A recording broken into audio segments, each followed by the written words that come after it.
This is gonna be a super fucking long ass episode. So we're just gonna go right into it. Long ass. I'm talking about this shit is gonna be 3 hours fucking long.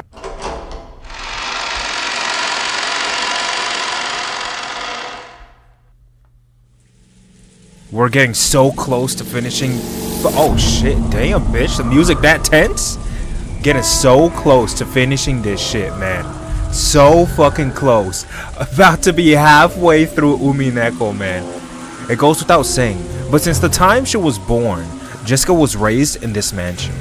The Western style house that the cousin simply called the mansion was her home. And yet, she had never understood her cousin's feelings as much as she did today. And at that same time, her own home, which she knew well, had never felt so different a place as it did now. Right, her own room. What are they gonna make her do? This had once been her personal hideaway, the only place in this vast mansion where she could feel at peace. However, that door had never felt as intimidating as it did now. テストだって。一体何が待ち受けてやがるんだ。まさか私の机とか引っかき回してねえだろうな。She acted tough, trying to deceive herself, trying to make herself believe that she wasn't scared of anything. She readied herself and opened the door to her room. Also, I'm sorry for not uploading. Actually, never. I'm just shut up. You got it, girl. Okay, the lights turned on. What is gonna happen now? I see she has what is that shit? A little fucking. That's an old ass fucking telephone. When she saw that, fortunately, the room didn't appear to have been messed with. She relaxed. Good, good. No one was there. Of course. There was nowhere for anyone to hide here. Right away, Jessica locked the door behind her. Now the room was safe. Nerves, dude, the nerves. She peeked under the bed and in the closet, but of course, no one was hiding. Does she have a weapon? She looked at the clock. 10 past 11, or just a little past that. As her tension lessened and fatigue came back to her entire body, she realized how messed up this whole day had been. It was still only 11. The plan had been for all the cousins to get together, have fun playing around, and talk animatedly about all kinds of things together into the night.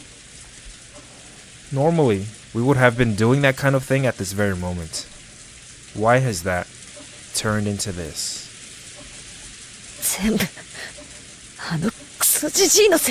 Yes, grandfather. No. Who the I don't know. Can you guys hear that shit? Some fucker is just... Her head was swimming with anger and sadness. But there was no one here to direct those emotions at.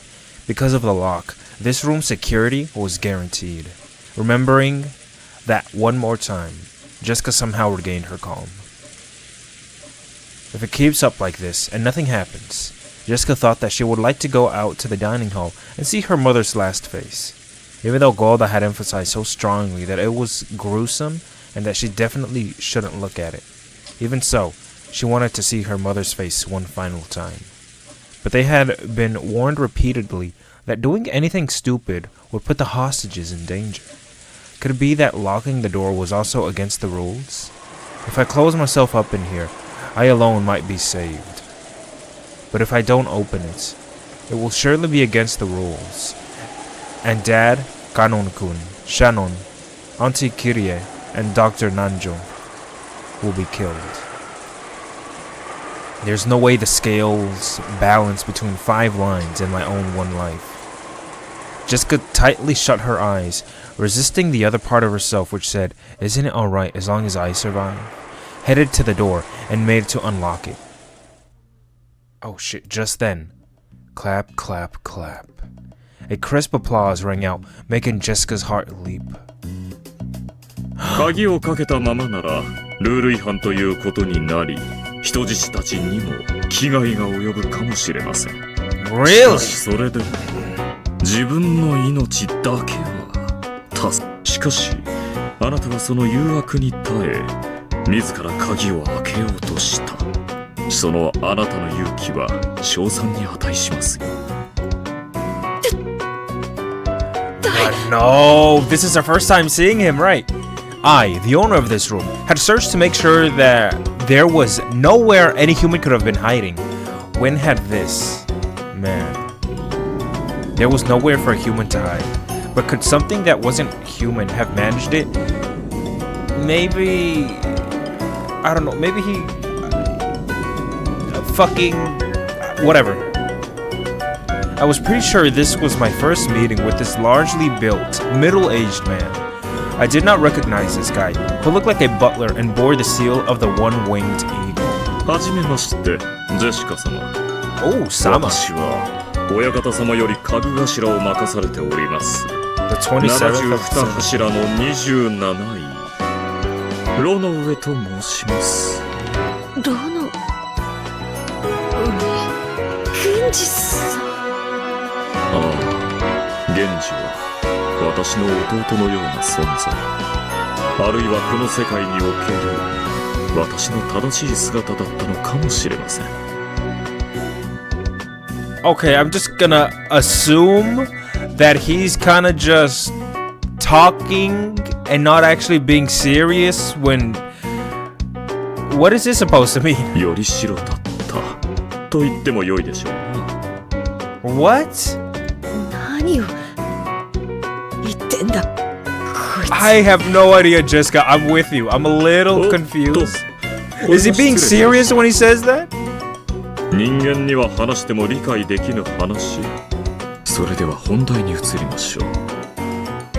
クソジジイの言うテストとかいうやつだな。さようでございます。こちらが親方様がジェシカ様に賜まれましたテストでございます。 Okay. Oh shit. At Renault's elegant gesture, like that of a butler ordering for the meal to be set out, many gold butterflies flew up out of nowhere. It's okay, Jessica. The swarm of gold butterflies spun around, forming a small swirl as they gathered in one place. Then, that golden mound disappeared like a pile of leaves blown away by a cold, wintry wind. And there lay a western envelope with the one-winged eagle crest done on it in gold leaf. Renault gestured to her to pick it up. Jessica timidly picked it up and opened the letter inside. Okay. なんだこれ。非常にシンプルな次期当主の資格を探るテストでございます。そこに記されている問いにどうか後ろ宮家を担う次期当主としての心構えで臨んでいただき、Okay. 答えとそれに至ったお考えをお聞かせください。 Oh, show me your work, head ass.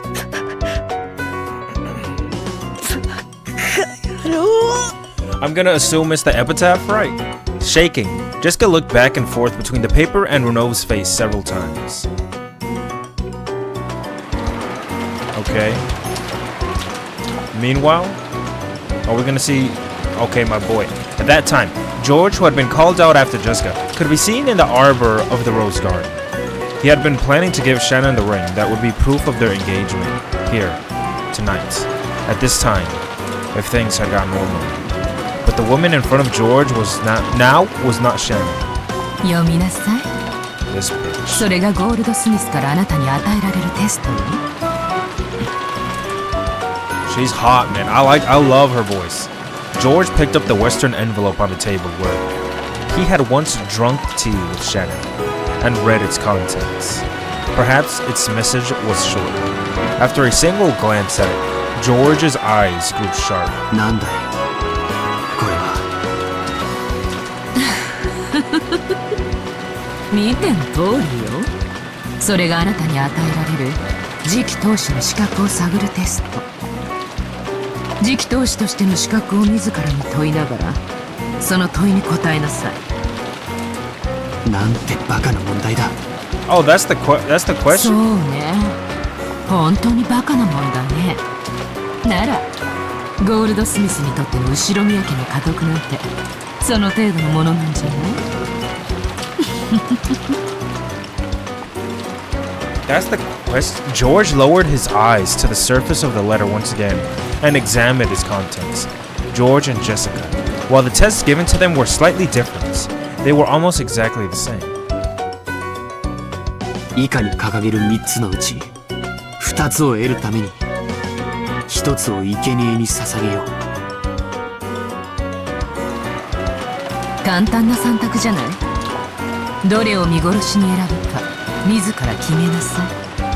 選択を拒めばテストは中断。私の手であなたをこの場で殺してしまってもいいって許可をもらってるわ。それさえも選択肢に含めるなら4択ね。私君みたいなこと遊ぶのはずいぶん久しぶりだからそれも嫌いじゃないわよ。この3択はあくまでもテストなのか、それとも選択は結果を伴うのか。何を甘えてるの？君が選択したものは。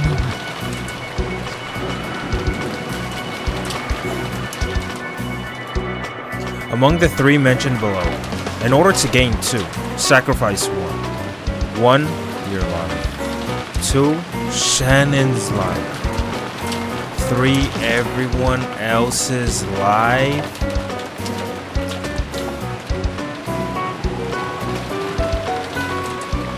Wow. If you do not choose 1, all of the above will be lost. どうしてシャノンの名がここにあるんだ。2番目の選択肢にはそのものが最も必要とする愛する者の名が。ジェシカへのテストの2番にはカノンって書かれているはずだわ。Yeah, I would こ say のバカ so. な問題をジェシカにも出したのか。ジェシカのことなんかどうでもいいでしょ。今試されているのはあなたの実に簡単な3択だわ。他の2つのためにどれを捨てられるかということよ。簡単でしょ。 Wow, dude, what the hell? Oh, that's an それでも odd. 決まらないならコインでも貸してあげようかしら。コイン2面しかないものでどうやって3択を。自分の命を捨てられるものはとなればおのずと残る選択肢は2つになる。愛する者のために全ての人間を諦めるか、一人でも多くを救うために愛する者一人を諦めるか。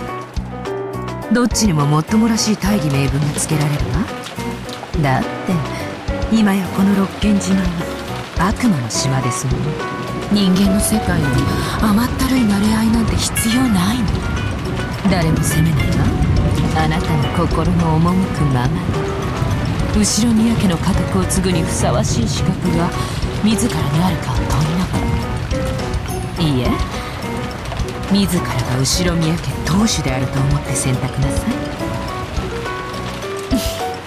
Wow, okay. Okay, look at how she spun it. Make your decision as though you are already the family head.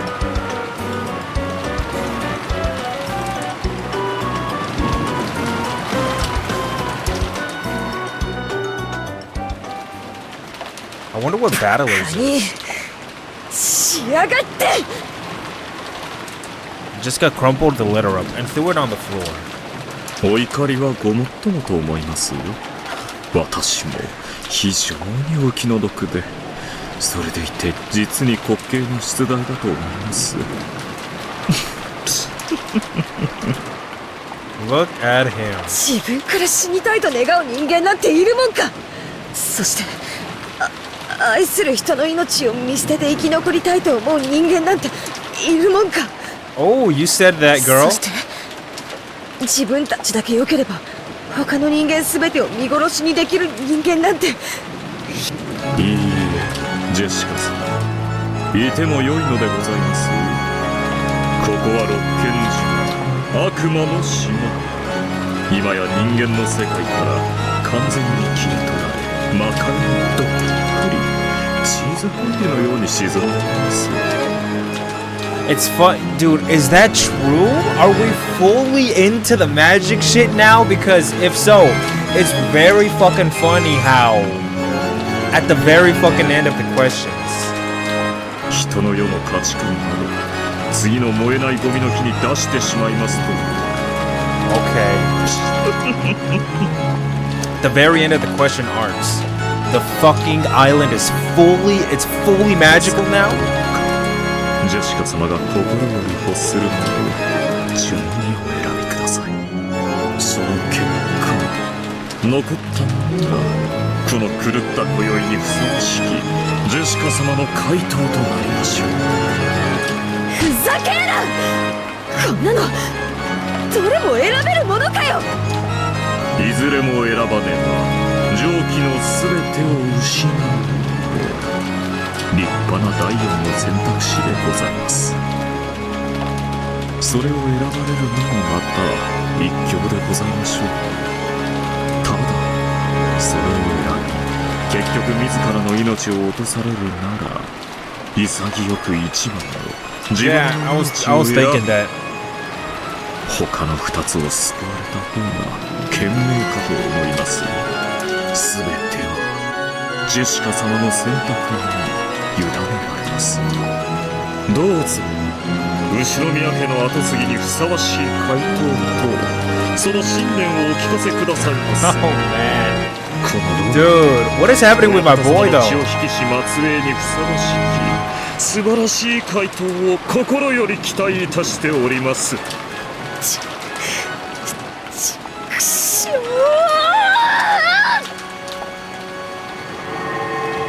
ー！ Holy shit. Shit just lost its color. Okay, the scene was being observed through a magic crystal ball being held by Ginzo. Where'd he get that? Ginzo finally couldn't hold it back. Spreading his arms and facing the heavens, he began laughing in an explosive voice. Oh, wow. He likes that. He really likes that. 愚かなる孫たちよ、我が末裔たちよ。即答できる簡単な問題ではないか。朝のトーストにバターを塗るかジャムを塗るかより迷わぬ選択であるというのに。お前たちには正しい答えが。He turned and stared wide-eyed at the Chester sisters, who had been faithfully standing in wait behind him. I clicked on accident, by the way. I did not mean to interrupt you. 申し訳ございません。私には分かりません。ゴールドスミス卿。愚か者め、選べもせぬとはな。ゲームオーバー。 Wow, so the wrong choice is not choosing at all. 自らの生きる理由も目的も見出せん愚かなウサギめ。貴様など誰にも気づかれずに踏み潰されて生を終えるアリ一匹ほどの価値もないわ。死ね、潰れろ。私が瞬きしている間に消えてなくなれ。お前はどうか。私は一番の自分の命を生贄とするであります。武具は戦い知ってこそであります。そして武具は敵を撃ち滅ぼし味方を守るためにある。愛する者たちを守って死ねるなら本望であります。 Wow. ほう。 Okay. 武具らしい実に見事な模範回答よ。即答大いに結構。そう答えれば人参が一本余計にもらえると教えられてきたのか。違うよな。それすらも違うよな。そう聞かれたらそう答えようとお前はただ吹き込まれた通りに答えたに過ぎない。お前も今のウサギと同じだ。What? 自分の生きる理由と目的を未だに見出せずに生きている生きる価値なきクズめ。貴様など潰されて他の家畜の餌にでもなるのがお似合いよ。 Wow. Oh, she's hurt by that. はっ。家畜の餌光栄であります。違うだろう。もう誰も死ぬところを見たくないんだろう。それがなぜ認められぬのか。認めろよ。お前の古傷の奥の奥が未だに産んで腐っていること。不臭にて鼻が曲がりそうであるわ。愚かなる腐れウサギめ。お前にはこれが褒め言葉である。ありがとうございます。であります。Oh shit, that's hurting. She does. Okay, what's going on with her? さて。So he's just gonna roast everyone? He's just gonna talk shit? この3択から何を選ぶ？迷うことなく当然に。2番か。愛する者を生贄に捧げることを胸を張って選べる者は多くない。訳を聞かせよ。愛する者はいつかいなくなるからです。愛する者がいなければ傷つかないし、いなくてもいつかまた誰かを愛せるかもしれない。 Wow. だから What a reply. 今愛してる者なんて大した価値はないのですに。 Has she been hurt before? Because I feel like someone who would say this, right, has probably been abandoned before, or something like that. It has something happened. なるほど。それでそういう回答になるわけか。愛に傷ついたがゆえに臆病になったウサギよ。ウサギは寂しさで死ぬと聞いたが、お前の心は一体いつ殺されたというのか。ならばウサギよ、問いを変えよう。2番の選択肢を愛するものではなく、どうかこれでももう一度選べるか。何が愛してるものに大した価値はないだ。愚かなウサギよ。自らの愛の深さにも向かい合えぬクズめ。選んでみよ。愛したものを忘れられると選んでみよ。選べるだろう。選べるものな。ほら、選べるって言ってみろよ。選べるであります。選べるであります。What? He's bullying all of the fucking rabbits. ゴールドスミス卿、それくらいでどうかお許しを。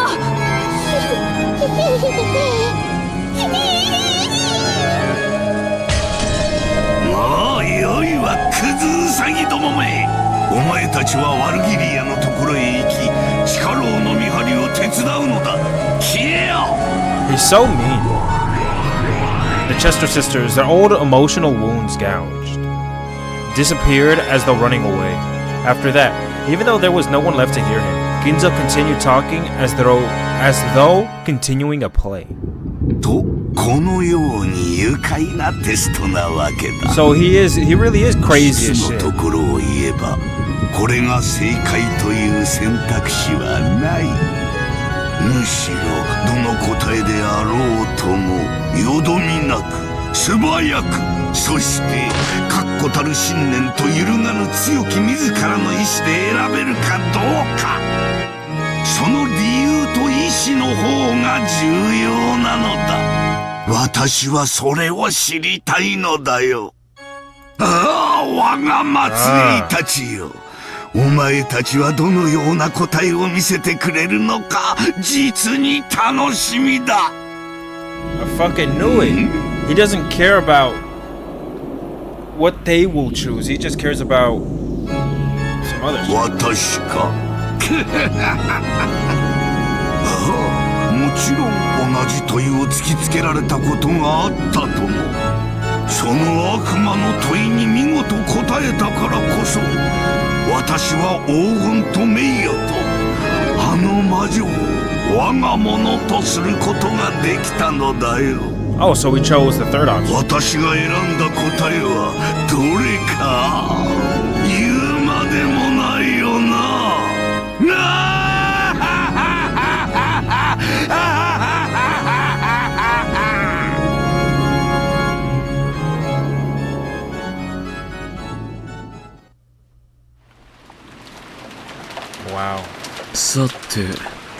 But what about my boy Battler? Doesn't he have the same option? Or maybe he doesn't because he doesn't really love anyone? As Jessica stared at the crushed letter which lay on the floor, she hung her head in constant silence. All that filled the room was the sound of the wind and the rain, and the rustling of treetops. Regardless of how noisy that was, it simply made the silence more apparent. Renov waited for Jessica's answer. However, Jessica didn't speak. Whether she was deep in thought or had stopped thinking, Renov couldn't tell. No, he might actually have known. But, cruelly like a demon, Renov urged Jessica to voice it. どれも選べないというなら、そのお命、せめて痛みがないよう、安らかに頂戴させていただきますが。Oh, Renov, you're not that mean. You wouldn't kill her. セオ。はい、聞こえかねました。もう一度お願いできますかね。Jessica lifted her face and looked straight into Renov's eyes. It seemed that she had decided on her answer. 殺せよ。 Jessica said it one more time, clearly. Perhaps Renov had imagined from the very beginning that this would be the answer. Without any surprise, he smiled lightly and nodded. ジェシカ様なら、そのお答えを選ぶと思っておりました。さて、このテストは、どの選択肢が正解、不正解というものではありません。重要なのは、どのような考えを経て、その答えに至ったか。と、さあ、ジェシカ様の、そして次期当主としての心構えを持って、それをお答えください。So this is the true answer. 別に、死にたくて1番目を選んだわけじゃないさ。2番の、カノン君を死なせること。こんなの、もちろん論外。だから除外。3番の、その他みんなの命。こんなの、もちろん論外。だから除外。そしたら、1番目の選択肢しか残らなかった。消去法ですか。積極的にお選びになったわけではないと。After chuckling slightly, Renov dropped his gaze. A human couldn't even imagine what kind of answer a demon would have been hoping for. All she could understand was that this was apparently slightly below Renov's expectations. Really? 悪くはありませんが、良くもない回答です。60点というところでしょうか。少し失望しましたよ。自信を持って選べみたいなこと言っておいて、そうしてやったら失望とは自分勝手な野郎だぜ。消去法というだけではないようですね。いずれにせよ落第点ですが、もう少しお考えがあるようだ。伺いましょう。死にたくないさ。だから一番なんて誰だって選びたくない。人は幸せに生きたくて生の限りをあがいてるんだぜ。だから本当はまず1番目なんてありえないはずなんだ。しかしあなたは1番目の選択肢、自分の命を捨てることを選んだ。その選択肢しか残らなかった。一応それぞれの選択肢を選んだ後の未来のことを考えてみたぜ。ほう、いかがでしたか？まずカノン君を死なせてみた。私は自分の大好きな人を見捨ててまで生きる残りの生涯を想像してみた。それはどんな生涯でしたか？生きるにも値しない最低の女だった。いつまでも自らの選択を悔やみ、ただ後悔だけのために生きるみすぼらしい女だった。大好きな人を見捨てて生きることを選んだ最低の女なんて私には許せない。私が自ら引導を渡してやる。勇ましい。では3番目の選択肢も考えられたのでは？私とカノン君以外の全員を死なせても見た。カノン君は、そんな私を好きになるはずはない。Right. そして私もまた、いくらカノン君がいても、そのために見捨てた大勢の命が、生涯十字架となってのしかかってきた。そしてその十字架は、カノン君にまでのしかかった。Yeah, you wouldn't really be able to love each other fully with that constantly in the back of your mind. 私は、カノン君に十字架を背負わせるために、愚かな選択肢を選んだりはしない。もしそんなことをする私がいたなら、私はその未来の私を許さない。その女にも、私が引導を渡してやる。Jessica had pictured it in her mind, the future her, beyond each of the three's choices. There were 3 Jessicas, one of the 3. Of the 3, 2 had regrets. Only one could hold her head high and smile at Ganon. 私さ、生意気にも、カノン君に説教したことがあるぜ。自分の人生を、思い切り生きてみろ、みたいなことを。自分の人生を思い切り生きる。味わいある言葉ですね。それは意外にとても難しいものです。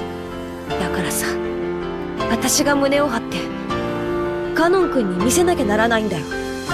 胸を張ってお天道様を真正面から見て、思い切り笑顔でいられる生き方ってやつを。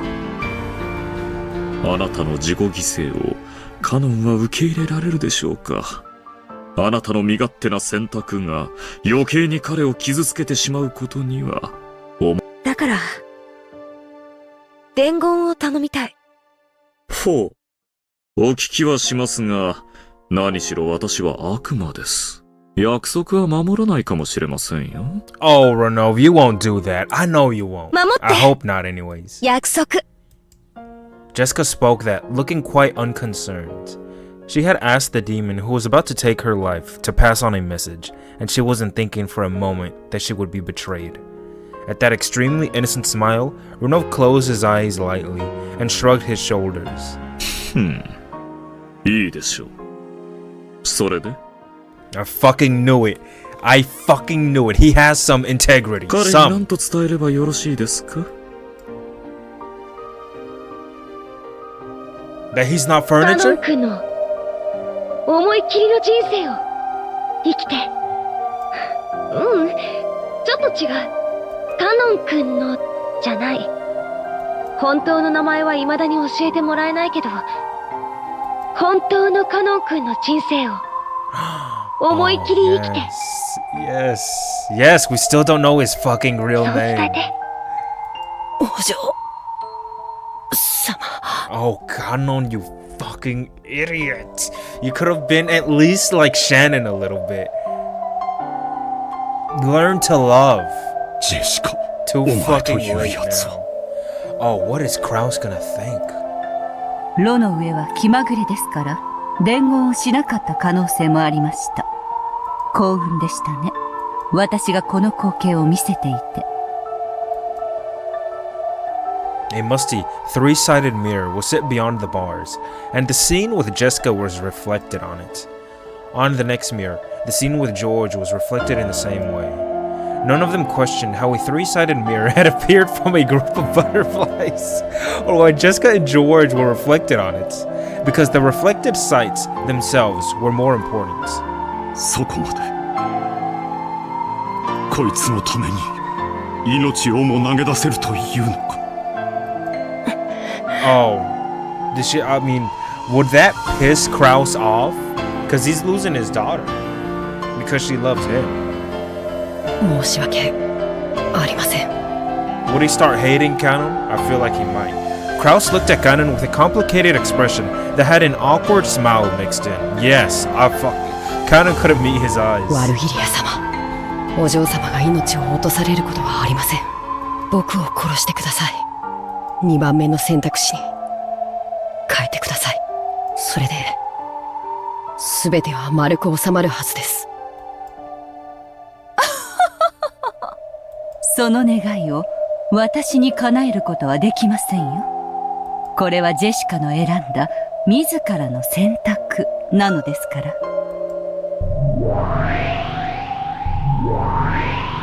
Oh. Suddenly, the air split and the Chester sisters appeared, flying into Virgilia's chest. Really?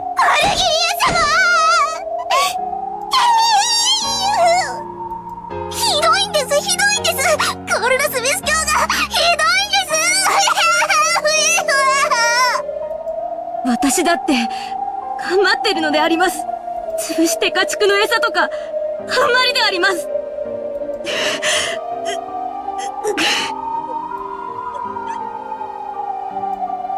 Still without a clue what was going on, Virgilia was smothered by the sobbing Chester. Yes, Chester sisters. はいはい、大丈夫ですよ、大丈夫ですよ。泣かないで、泣かないで。美味しいお紅茶を入れてあげますからね。I did not expect them all to get this お前 emotional. たち、ここの見張りを任せます。不審な真似をしたらすぐに知らせるのですよ。The gold attendants all looked at each other and nodded their heads. Virgilia took the Chester sisters and left. The sound of people going up a set of stairs could be heard, so they had probably gone to an upper floor. Right, and these fucking look at チャンスだわ。このヤギ頭どもは頭が悪いみたい。うまく騙せないかしら。How would you trick them? Kiria realized that an opportunity had arrived, but she still hadn't thought of a way to break the metal bars. Then Jessica reflected on the three-sided mirror, closed her eyes as though she had given up. The way she had both hands stuck into her pockets, wanting to be defiant until the very end, might have been her own kind of aesthetics. 私の言い分は以上だ。殺せよ。わかりました。それではご安心を。あなたへの死はどんな眠りよりも優しく慈悲深いものにいたします。 Well, that's nice of you, Renault. Renault raised his palm, and he slowly approached Jessica. Is he gonna do that chest shit that Genji did, where he placed his hand on, like, their collarbone? Almost like the center, like where they're, you know? I think he's gonna do that.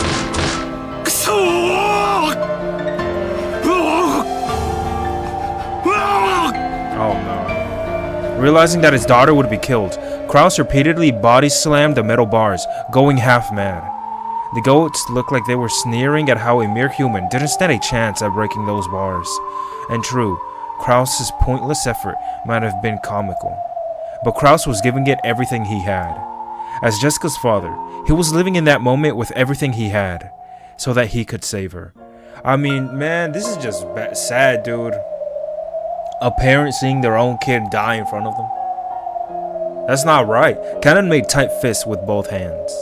If he used his cursed power, he might be able to cut through even metal bars.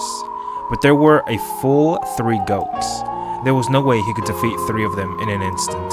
It would instantly be reported, and then Virgilia and even the Chester sisters would dash in. Though he may be able to break the bars, he could do nothing more. It was useless. Kaino knew already that the witch was sneering at that kind of useless efforts, so he could do nothing but stare at Kraus's repeated body slams. Shannon, who had been looking at the three-sided mirror, let out a voice. They looked to see that George, who had been silent this whole time, had raised his head. It seemed that George had also decided on an answer. I think he's gonna choose everyone else. I'm just gonna say that. I think he's gonna do that. 決まった？君の答え。ああ、決まったよ。それは揺るぎない答ああ、揺るぎないね。え？なら聞かせてもらうわ。Oh boy. Oh fucking boy. What if they all choose to sacrifice themselves? ちなみにジェシカはどうも自分の命を差し出すことを選んだようよ。まさか優柔不断な君も同じ答えを選んだって言うんじゃないでしょうね。ジェシカはジェシカの答えを出したのさ。それがどの選択であろうとも、それはジェシカの答えだ。僕の答えに何も干渉しないよ。そう。なら改めて聞くわ。以下に掲げる3つのうち2つを得るために1つを生贄に捧げる。1、自分の命。2、シャノンの命。3、それ以外の全員の命。あなたが選んだのはどれ？まさかジェシカと同じ1番？ I don't think so. I just don't think so. へえ。Gap looked a little surprised, because she had thought that a timid-looking man like this would never choose any other option. ならよかったわ。私にとって一番退屈な選択肢が外れてくれてよかった。じゃあ、まさかとは思うけど、2番？ That would be crazy if it is. シャノンの命を見捨ててみせる？まさか今夜まさに婚約指輪を贈ろうという相手をどうして僕Wow. これは大胆だわ。それが君の答えなの。そうさ、僕の答えは3番さ。 I fucking knew it. George had chosen the third fucking choice. Everyone else's lives. Yo, what would I choose? If I was giving this option right motherfucking now, I'm talking about right now, I would probably choose the third one as well. Even Gap hadn't been able to imagine that answer. She had been sure that he'd choose number 1, just like Jessica. So she became interested in how he had reached that answer. How he had reached an answer that had defied the imagination of the 33rd ranked demon of the 72. 聞かせてほしいわ。自分と愛する婚約者だけが無事で、それ以外の全てを犠牲にできる境地というのを聞かせ。あなたもジェシカと同じで消去法というやつ？違うね。はっきりこれしか僕には選択肢がないのさ。自分さえ良ければいいと？愛する女と引き換えに世界を犠牲にできると？君は何を言っているんだい？何？ George faced the demon as he spoke, looking at her almost in disbelief. 僕は今夜ここにシャノンを呼び出し、婚約の証である指輪を渡すつもりだった。僕とシャノンの婚約を祝福しない者もきっと多いだろう。僕は彼女との婚約を宣言することで親族すべてを敵に回すと覚悟していた。 I completely forgot about that. 僕にはあるんだよ。この島に訪れたその時から。いや違う、彼女に婚約したいと打ち明けたその時からね。結婚さえできれば他の何もかも犠牲にできると？結婚とは自分は生涯妻の味方であり続けるということだ。僕にはその時点で彼女のために世界の全てを敵に回す覚悟がある。Look at this mad love. Wow. Those words through the three-sided mirror also reached Shannon's ears, and his determination reached her eyes. Shannon certainly had arranged with George that tonight she would be given an engagement ring. Then this incident had occurred, and she hadn't been able to receive that ring. But now, even though it wasn't in the form of a ring, Shannon had received something even greater. Wow, imagine hearing that, bitch. And as proof of that, a single tear with the same sparkle as a diamond dripped down. Man, he really loves her. それは何とも振るった答えだことね。 Right. He said it with his chest. よく考えたら君にこれは気楽な選択肢だわ。だって君の両親は第一の晩にすでに殺されちゃってるんだもんね。今さら君にとって死んで困る人間は誰もいない。なるほどね。これは簡単な選択だったわ。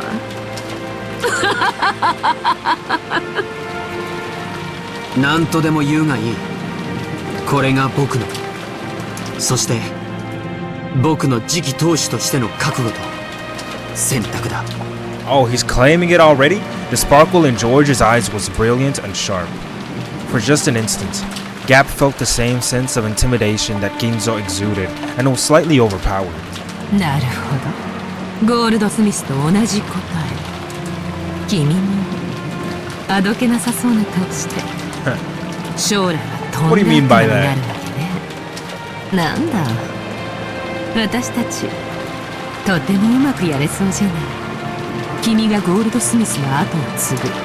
そしてやがては私は召喚され君に仕えることもあるかもしれない。それも案外面白いかもしれないわね。Gap needed to change her opinion on George.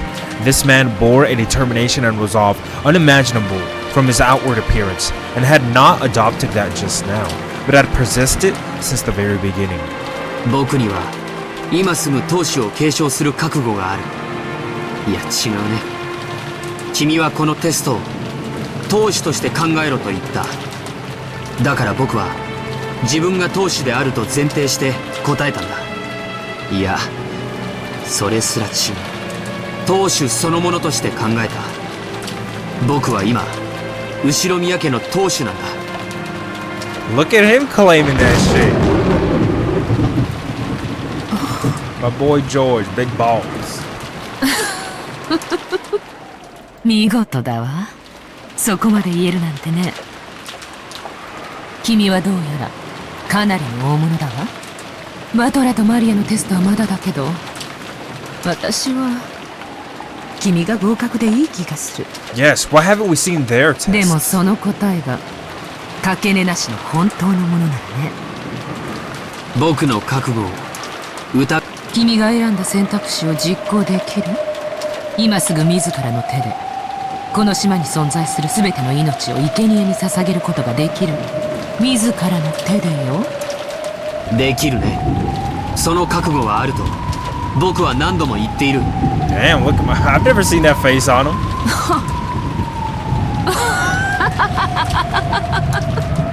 ならば今すぐゲストハウスに戻る。バトラとマリアを殺しなさい。それが終わったら他の人質たちも連れてきてあげる。君の手でシャノン以外の全員をその目の前で処刑してみせるのよ。 Oh, okay, okay. You changing it up. No, you're changing で it きるん up. でしょ。 You changing it up, で bitch. きるね。僕の覚悟は君程度のそれとはレベルが違う。 What? Really? No, no, no, no. ならば実行しなさい。全てに死を。新しき後ろ宮家の当主としてこの血塗られた儀式の遂行を。 No. 了解したよ。実行する。僕は今やもう Dude, this 後ろ fucking 宮家の song. 当主だ。 This is my favorite fucking song. ええ、そうよ。自らの手でその玉座を赤く染めなさ But い。 but how would he kill him? Like, 君は悪魔た by- ちを with his 全て hands? 魔界の王となる。 Gap was now sure. This man was truly fitting to succeed Ginzo's madness. Wow. Is she gonna give him a weapon? 吹けよ嵐、鳴らせよ雷鳴。新しき魔王の誕生を祝うがいい。悪魔の島は今新しい王を迎えた。 In response to the demon's call, the tempest raged more and more. Then a massive lightning bolt fell, its tearing thunder and brilliant light creating the feeling of just a moment of silence.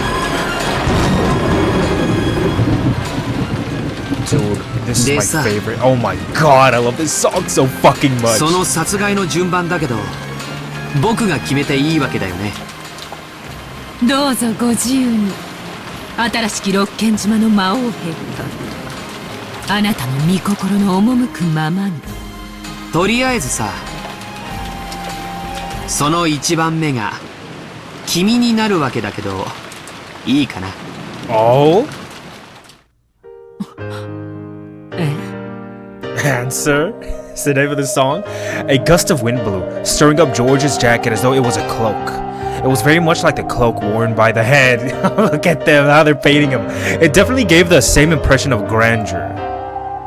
At that time, Gap certainly saw the storm wiped away, and the sky covered with a pure white and vast full moon. bearing the full moon on his back.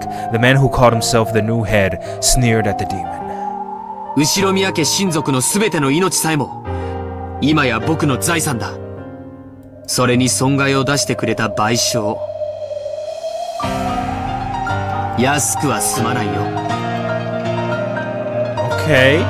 まさか僕の両親、夏日おばさん、ルドルフおじさん、ローザおばさん、そして源氏さんの命を奪っておいて。ほほ生意気よ。Listen, holy shit, dude. Renov had been intending to press his palms against Jessica's chest to stop her heart. Yes, that rose shit. But a short distance away, his hand had stopped. On the carpet at their feet, plop, plop, small red flowers bloomed one after another. The seeds of those flowers had fallen down from high, high above, all the way from Jessica's fist, held up as though to strike the heavens. What? Renov's nose was stained red with spurting blood? And those drops were dripping onto the carpet.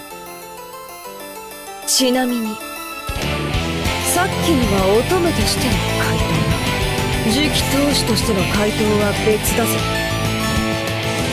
お伺いします。大好きな人も家族も親族もみんな私が守る。私が当主ならそれは私の責務だ。お父さんは威張ってるだけじゃない。私や母さんを守ってた。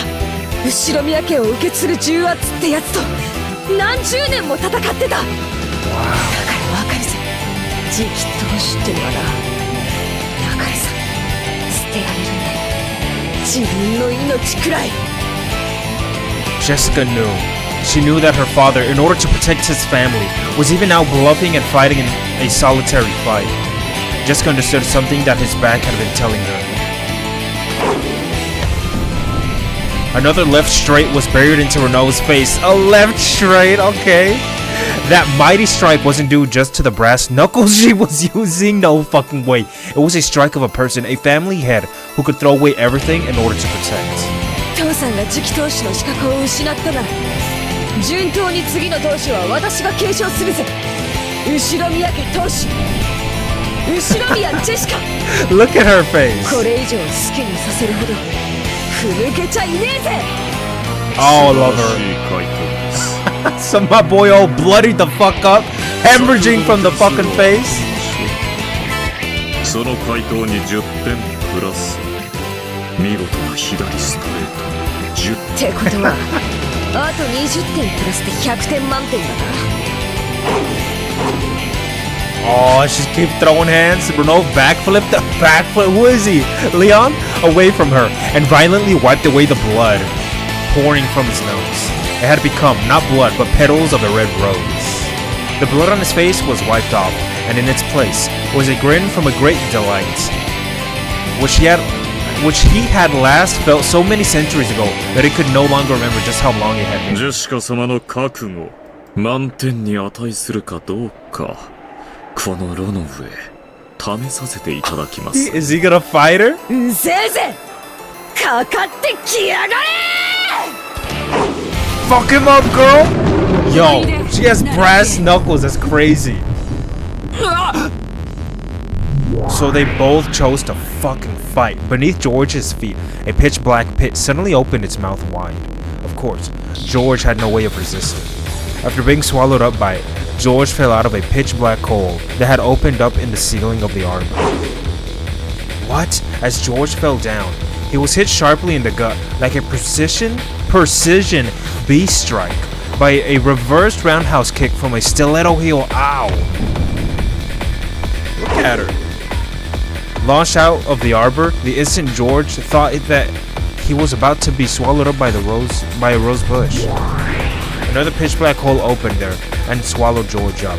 And this time, a pitch black hole opened in front of Gap at her feet, spitting a defenseless George out of it. By that time, Gap had already finished the preparatory motions. You know what I'm meaning. For the next reverse roundhouse kick. So she's just kicking my boy?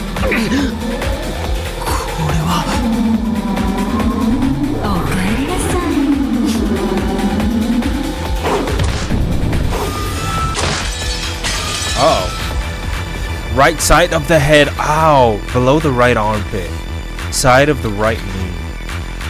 As Gap danced and spun like a small cyclone, she kept hitting him. Right foot, left foot, left foot, with successive roundhouse kicks. The fourth one became a sweep, cutting George's feet out from under him and making him fall down. But of course, there was no floor there, but a pitch black hole, and George was swallowed up once again. Gap once again spun around like a small cyclone. George, likewise, was once again spat out from the ceiling of the ark. 食らって噛みしめなさい。奈落の終点が一撃。死ね！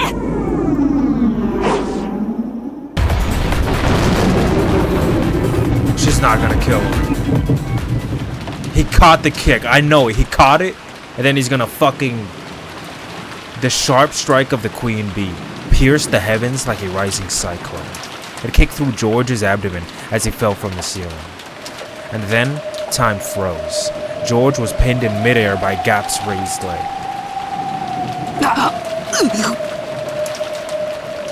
She's still pinned in midair, George moans. And then Gap, with George still hung up on her foot, grins. 認めてあげる。君の態度だけは一人前よ。でも、力が伴わなきゃダメだわ。知ってる？この世を滑るには3つの力が必要だそうよ。1つは権力、1つは財力、最後は何か知ってる？本で読んだよ。暴力だろう。正解。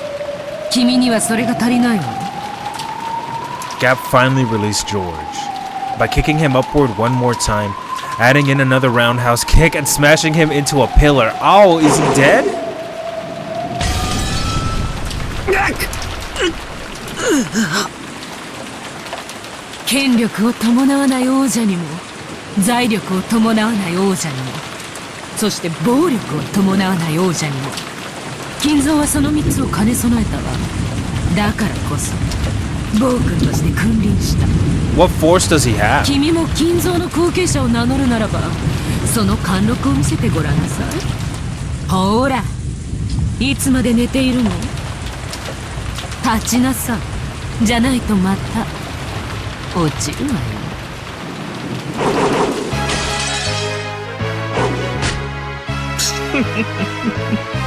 悪くない動きですよ。しかしレディーには少々ふさわしくないかと存じます。Yo, look at her! ひょろひょろとちょっこばかと反撃してこねえのかよ。なめてんのか、うぜえやつ。Renov was dodging skillfully, jumping back and avoiding Jessica's fists, but he still wasn't striking back himself. Because of his agile movements, as swift as a flag whipping around in strong winds, Jessica's fist wasn't even able to touch him. You got it, Jessica! Amidst a feeling of her blood running hot, Jessica regained her offensive composure. Even though this room was large for a bedroom, it was too small an area to keep up such exaggerated dodges for long. She calmly realized that, and started using not just her fists, but her legs as well. Yes, I was gonna say, kick his legs, chop that tree down, so he can't run.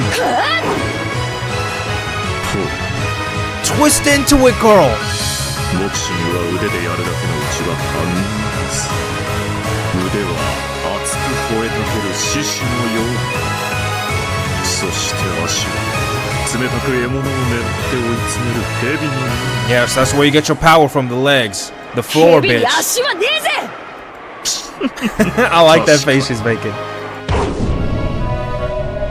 Jessica began cornering Renault towards the wall with perfect footwork. Yes, nice! She wouldn't let him get around her. Renault's magnificent dodges looked flashy, but they needed sufficient room. Once cornered, he wouldn't be able to dodge anymore. Jessica had a good understanding of the special characteristics of her equipped weapon, the brass knuckles. This powerful weapon, most notable characteristic was how it didn't let the opponent defend. Even if they blocked with their arms, that arm would receive direct damage. If I hit the wrong way, it might even break the bone. So she pressed him forward. She would block off his escape routes, and then with his fist, she would chip this demon down. おっとおやいつようやく追い詰めたぜ。みんなを捕らえている場所はどこだ。クソジジイのいる場所はどこだ。洗いざらい喋ってな。そのヒゲをむしり取るだけで勘弁してやるぜ。それは困ります。これでも Look at her. 1時間をかけているのですか。キブスの世話になったらそれもできねえな。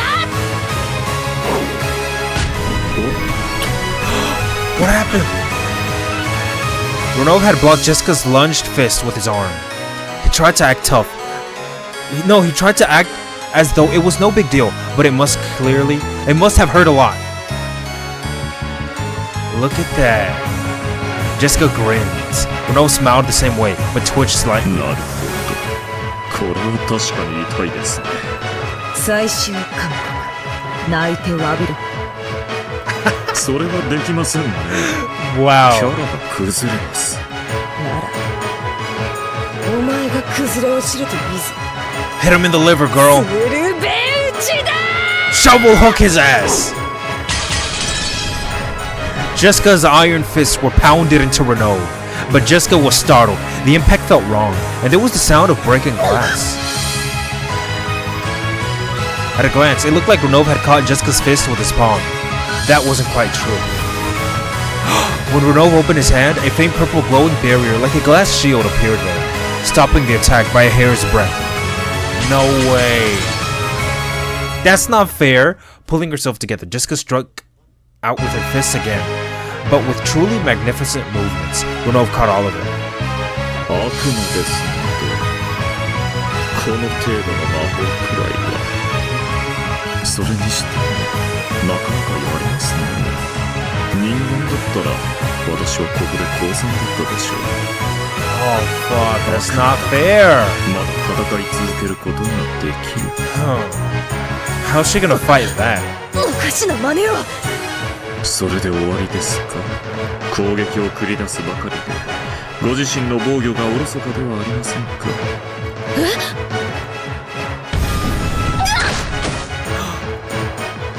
Renov pounded his palms into Jessica's stomach, stopping abruptly just a fraction away. Jessica was repelled by the purple shield, tumbling backwards, and smashed her head on the bed. 人間ごときに私のシールドは破れません。もう二度と私の体に触れることができると思うことです。ならよ、そのシールドごとぶち抜いてやるぜ。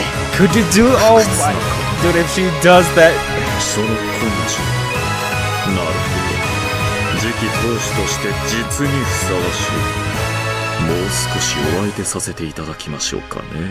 これも試験官の役得です。砕けろ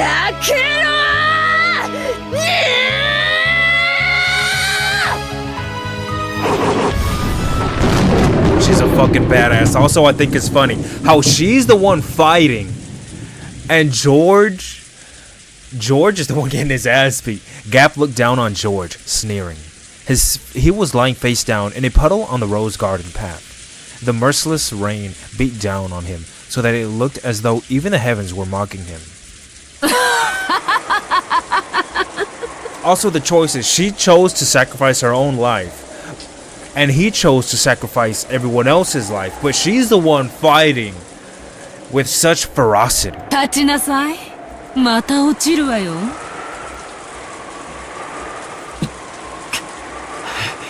Yes, my boy's in a pillar, right? George stood up shakily. It seemed his spirit hadn't given in, but the damage to his body was fairly significant. 命乞いなさい。君のしていることは何も選ばない4番目の選択肢に同じ。君が選んだのは3番目の選択肢でしょ。両手両膝をついて詫びれば私への比例を許してあげるわ。そしたら君を地下牢へ案内してあげる。そこで君は愛するシャノンと非力な自分のために他の人質たちを一人ずつ殺していくの。できるわよね。その覚悟はあると君は豪語したわ。George didn't answer, but his gaze was still obstinately resisting surrender. あまり強情が過ぎると今度こそ奈落の底の底まで。Gap's strength was undeniable. There was no doubt that Shannon's group, watching through the three-sided mirror, understood that. Probably even more clearly than George himself. 庄司様。もう、やめて。私なんかのために。姉さん。私のことなんて好きにならなければ、ジョージ様は誰とも戦わなくていいんでしょう。なら、私なんて捨ててください。忘れてください。Oh, baby, that's ridiculous. There's no way he's gonna do that. There was no way. Dude, that's literally what I just. Oh, wait. There was no way for that voice to reach George. But even so, George answered. Really? 嫌だね。僕は屈服しない。へえ、どうして？それが僕の覚悟だからだ。僕はシャノンのために全てと戦う。そして全てに認めさせ、全てに僕たちを祝福させる。ねえ、聞かせて。どうしてあのシャノンとかいう家具のためにそこまで言えるの？ Because he loves her. ただの出来損ないじゃない。Oh, that's no. 給仕一つ満足にできないガラクタ家具だわ。愛する女性への暴言を僕はそれ以上許さない。だったら何？ひ弱な僕ちゃんが私にどう抗うというのかしら。 My boy has a gun. 人を愛するとは強さだ。それを知ったから僕は強くなれた。シャノン、僕は君を愛している。その言葉だけで僕は何度でも立ち上がれるんだ。シャノンは地下牢よ。私に愛を語られても。いや、伝わった。それが愛だからだ。シャノンには今Look at him. 僕 He's の言葉 so. が聞こえているよ。そうだと信じられることこそが愛だ。こいつ。 He's such a romantic person. シャノン、君は家具なんかじゃない。家具だったとしても世界でただ一つの Look at that. 僕だけの家具だ。生涯僕と寄り添ってほしい。僕には君が永遠に必要だ。 The love talk here. The love, bitch. Oh, I love it so much. I love it so. I'm not a shipper, but that is beautiful. That is 時 gorgeous. ならうちの人を超えたわね。Really? 若さですな。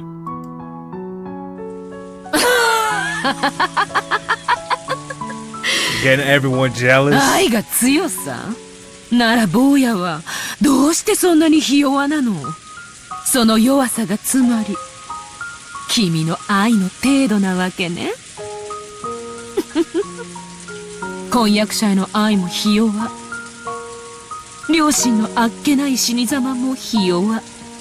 君の人生は何から何までひ弱だわ。シャノンは僕に愛と強さを教えてくれた。もし君が僕の強さだけでシャノンへの愛を確かめようというのなら、僕の愛を教えよう。言うわね。なるほど。何度も蹴り倒されて転がされ、それでも立ち上がるのがシャノンからもらった強さだと。ならあっけなく殺されたあんたのお父さんとお母さんからは何をもらったの？ Suddenly, there was a blackout. Outside? What? 違う。これは。The thing blocking Gap's vision was the bottom of George's shoe. Sidekick? Yo! A fucking sidekick, 尾骨骨 bitch. 折。 It had stopped right in front of the tip of Gap's 母さん nose. にもらったものはこの蹴りだ。 Yes! Yes! Cause she was into martial arts, right? After several moments delay, Gap jumped back, so it's obvious she would teach him something. Of course, it was too late. If George hadn't stopped, he probably would have caused exactly the damage he had announced. そして父さんにもらったのが忍耐。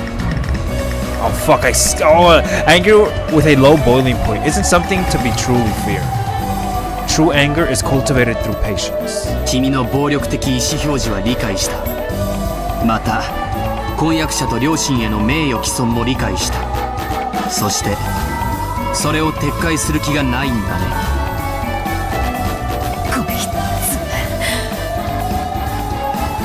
つ。君の攻撃はもう十分に理解したから。そろそろいいかな。反撃して。 Wait, also his kick was like, it said that it reached her nose? So my boy got some good flexibility if he could do that. ほざくな。坊やの分際で。 A pitch black hole opened its mouth at George's feet. But George rapidly opened his legs, straddling the hole. The same move wouldn't work again. It was an extremely light dodge, and the upper part of his body didn't even quiver. 忍耐とは熱くならず冷静に相手の出方を研究することだ。何のために？決まってるじゃないか。わかるかい？わかんないわよ。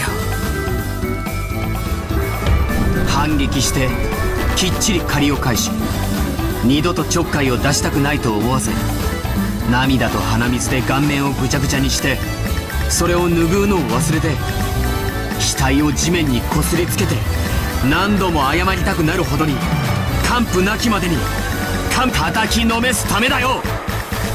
Okay. What is he gonna do now? George dashed. Pits opened one after another, but George would not step in them again. And because she persisted in that move, Gap was captured for a second time. 後ろ回し蹴り、顎部骨折。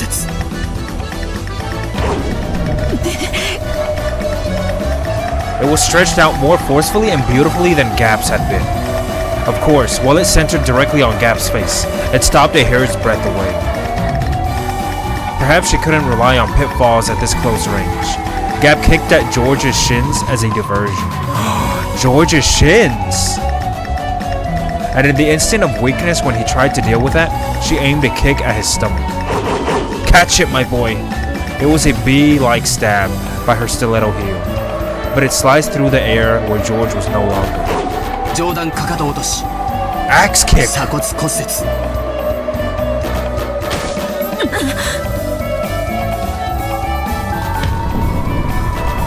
From beside Gap, George coldly announced that, his foot still raised. If that monarch's heel had been swung down, a collarbone fracture would have been an understatement. こいつ。資金じゃ私より強いの。距離を。 She jumped backwards to gain a large distance. She jumped and leapt and even backflipped, increasing the distance between them. It should have been magnificent, but for some reason, it looked very similar to the movements of a small, scared animal. If she opened the distance, she could fight at the range that was her speciality, using a mixture of pitfalls and kicking techniques. I didn't know my boy had this fucking... 私を倒せるチャンス。3度も逃した傲慢。奈落の底で後悔なさい。 He's showing her how much superior he actually is. Right, he ain't nothing to be fucked with. Gap landed beautifully and tried to aim a pitfall, when a razor-sharp wind cut her bangs. Yes, cut them. And twice. This time it didn't stop just a hair's breadth away, but scattered her bangs with its air pressure. アルマーダ・コン・マルテーロ。第一撃で眼底骨折。第二撃で脳挫傷。 What? Gap was too shocked to speak. George had closed all that distance in an instant and let off a fearsomely nimble midair double kick. Furthermore, with the accuracy and edge of a razor, it had cut nothing more than a few of her bangs. 空手で蹴りの威力を、テコンドーで速度、 What? No カポエイ way. ラでは自在の間合いを学んだ。 Capoeira? No fuck, dude, he knows that? 母さんが色々と移り気でね。でも色々と特徴を学べて勉強になったよ。 Okay. 当てない。 Okay, my boy knows 3 martial arts? 私が女だからとでも言うのか。君は王者の力として3つ目に暴力と言ったね。君はどうやらまだその暴力の意味を誤解しているようだ。この場合の暴力とはね、短絡的に振るわれる乱暴のことを言うんじゃない。敵対すれば無傷では済まないという抑止のことを指すんだよ。 Okay. 抑止。 That was the point. That was why all of George's attacks up until then had stopped just before the blow. These bare misses, which were more difficult than hitting directly, had all been performed so splendidly, and any of them would probably have crushed Gap in a single hit if George had wished it. He was deliberately not doing that. Yes, dude, he's humiliating her more and showing how much stronger he is by not hitting her. 暴力は滑る力だと。暴力で相手を破壊してしまったら滑られないじゃないか。Okay. 王者の暴力とはね、見せるだけなんだよ。破壊しない、屈服させて自らの財産とするんだからね。君に泡でも吹かれたらみんなの囚われてる場所に案内させられないよ。 Gap had to admit. She had to admit that George understood force in the truest sense. みんなのところへ案内してもらうよ。抵抗はおすすめしない。もう寸止めはしないよ。 Okay. ごめんねリア。あんたの兵隊借りさせて。 No.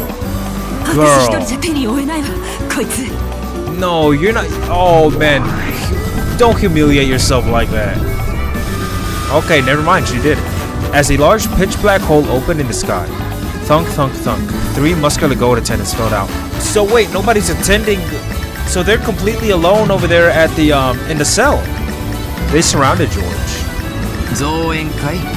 それは僕がひ弱であることを撤回したと受け止めていいのか。認めるわ。あんたの人間の力を侮ってたわ。違うね。これが愛を覚えた男の強さなのさ。 Yes. Beautiful love. ほざけ！臭いことをシャーシャーと。さあヤギたち、その男を潰して肉団子にしてやりなさい。このヤギたちはバカだけどパワーだけはあるみたいよ。あんたの死体婚約者にも見分けがつかなくしてあげるわ。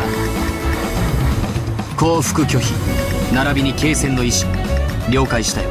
以後は君の攻撃に等しい分だけ君に実害が及ぶことを宣言する。Okay. 僕をまだ攻撃するつもりなら相応の損害を受けることになると。 What? When George proclaimed that, a faint red magic circle rose up around him? But it seemed that George couldn't see it. Okay, however, Gap, being a demon, could. 魔法？どうしてこいつが防御結界を？しかもそれ反撃特化。 Yes, how does he have... Is that Shannon? あんたの抑止という意味。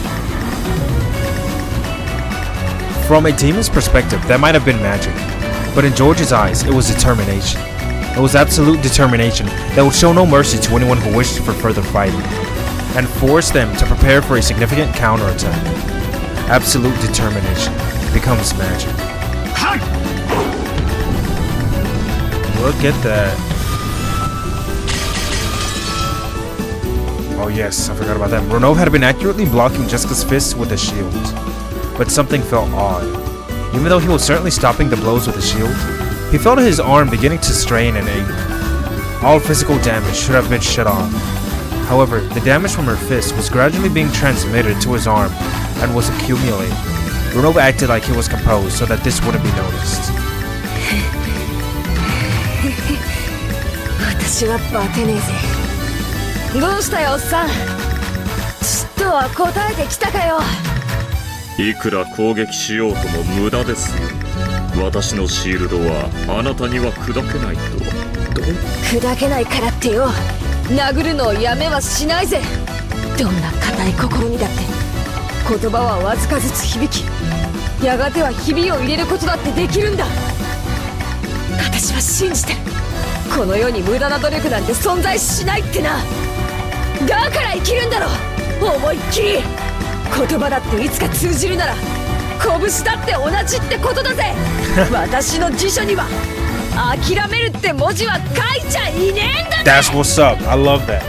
You gotta love that shit. You can't give up. Those words were probably aimed at Ganon. Ganon had, technically, rejected Jessica's words, but Jessica knew that, no matter how obstinate his heart was, those words would eventually soak through. And she believed that surely the day would come when he would understand her heart and stop calling himself furniture and disparaging himself, and step out into his new life. So Jessica wouldn't give up. She wouldn't lose heart. バカみてえだろ。男には理解できねえだろ。恋する乙女ってのはな、無駄だから諦めるって考えがねえんだぜ。 At that time, Uno certainly saw. He saw the red-hot burning glow of light surrounding Jessica's fists. What? They're both magical now? 参りました。エンチャントですか。浸透不要とは厄介。Within her relentless fists and determination dwelled the power to succeed no matter what. From a demon's perspective, that was magic. Absolute determination becomes magic. な、無駄なんてことはねえだろ。通ってんだろ、私の拳。腕をかばってるぜ、おっさん。もう少し本気を出さざるを得ないようですね。おっしゃる通りのようです。この世に無駄なことなど。そうそう、無駄なんて諦めたらそこで人生が終わっちまうぜ。通じるんだよ、絶対に。 I'm an idiot, so this is the only way I can live. But even so, I believe that one day I'll definitely be able to teach Kanon-kun about a new world. So I'm not gonna buckle in a place like this. I'll definitely defeat you and save everyone. くそ、なんとか隙間を。I mean, the goats aren't there, right? Kraus was repeating his useless effort and trying to somehow open a hole between the metal bars. Useless. There's nothing useless. There's nothing. The lookout goats had been swallowed up by those black pits and disappeared. Yes! Now was their do-or-die chance. This was their only chance to break the bars. よせ、無茶だ。クラウスさん、素手でどうにかなるもんじゃない。道具を探しましょう。無茶をするんじゃない。無駄と諦めたらそれまでと娘に言われてしまった。Okay. 体は無理だ。小柄なシャノンかカノンが抜けられれば。この段階に至っては出ない知恵を絞るより行動あるものね。力を合わせましょう。私もやるわ。カノン君、男の子でしょ。手を貸して。カノン君？ What is he gonna do? 旦那様、下がってください。何をする気だ。いいよね、姉さん。もう一 Dude, 度 they're だけ gonna fucking あがい act? ても。No way. 私ももう一度だけあ Shit, がくよ。 they're actually. Dude, no fucking way. 一度だけじゃない。何度でも。Jessica's voice had reached Kanon. It had certainly permeated into his stone-cold heart, and George's voice had reached Shannon. If the love he had shown was embodied by strength, she would have to respond in the same way.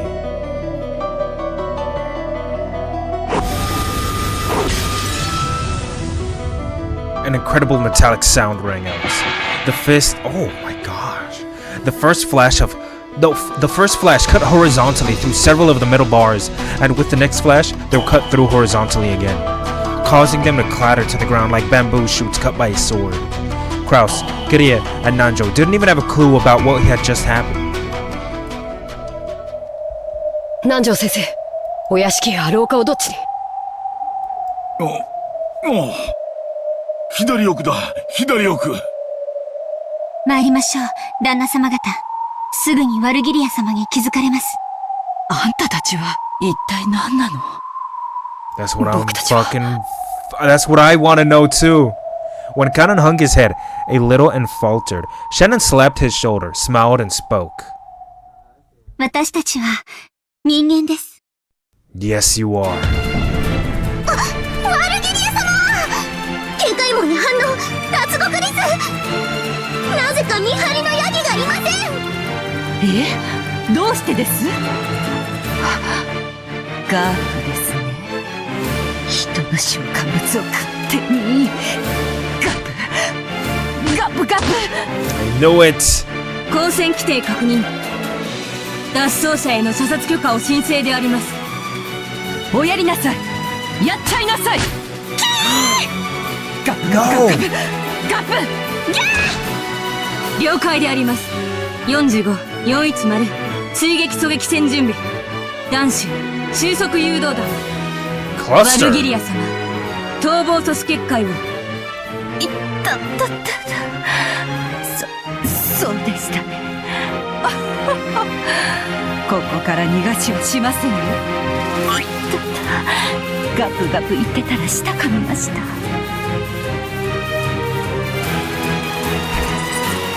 As they ran down the underground passage, the path in front of them was once again blocked by metal bars. The door was, of course, locked. However, that was no problem for them now. カノン、また鉄格子だ。頼む。はい、旦那様。しかしすごいわ。一体どういう原理なのかしら。原理など興味ないね。大事なのは彼に鉄格子が切断できてここから脱出できることだけだ。気にするなカノン。やれ。 Do it, Kanon. There we go, bitch. Damn. Kanon sliced the metal bars again with a red trail, but there was a harsh, strange noise that only a slight scratch was left on the metal bars. What? なんとこれは頑丈な。違う、エンチャントされてる。ワルギリア様の魔法錠だ。切断できる？もちろん。でも時間をかける。3分間待ってやる。 After taking a deep breath and focusing his concentration, Kanon once again extended his sword that trailed red. When he pressed it hard against the metal bars, sparks sprayed, almost as though he was burning through them with a blowtorch. You got it, Kanon. 切断はできそうだな。手こずりそうだな。旦那様、敵に捕捉されました。下がってください。追って。誰も来てないわ。私の後ろに下がってください。狙われてます。 You got it, Shen. 45、データ治療。 There they fucking are again. 地形誤差修正。射撃曲線形成。制御点補正完了。410、データリンク。410、データ受領。危険空気確認。問題なし。WO、師団装填48発。個別誘導 F&F。収束誘導弾準備完了。45、射撃準備完了。 Are they actually doing anything or are they just talking shit? 収束誘導弾装填。 I feel like they're just saying shit, man. They could just do it at any time. This just theatrics. 射撃。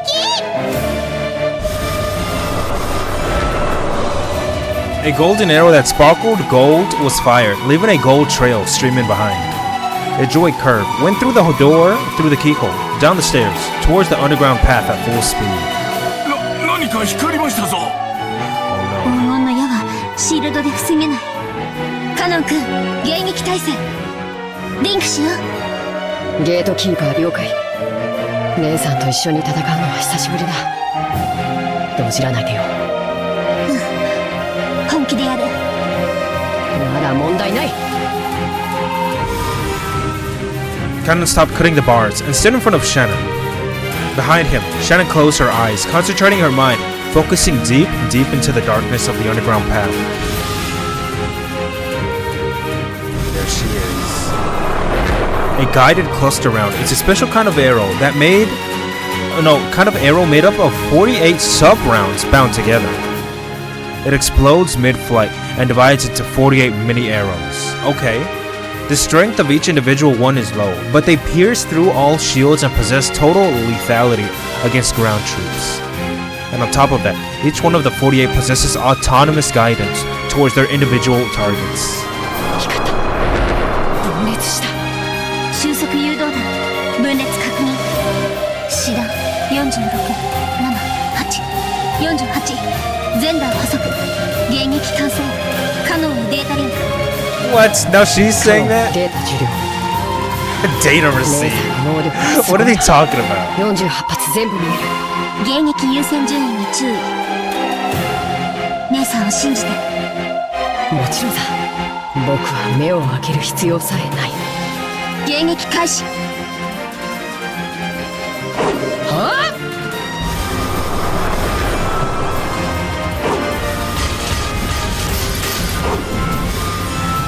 ？Okay, so he's cutting up all of them? 目標健在。迎撃されました。いや48発全部。シャノンとカノンはもともと一組の家具ですからね。揃うと手強いこと。あいつこんな家になっちゃうかしら。落ち着け。再装填。弾種を変更。精密高速狙撃弾。精密狙撃戦準備。そりゃいいね。追撃不能の超高速弾。ゲートキーパーごときじゃ防御不能だに。精密狙撃戦了解。精密射撃用データ収集開始。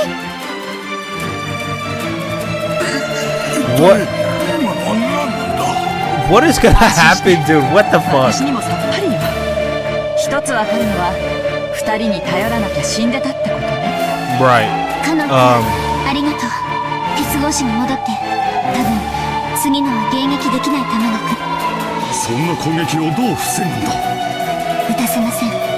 カノン君、霊視線防備。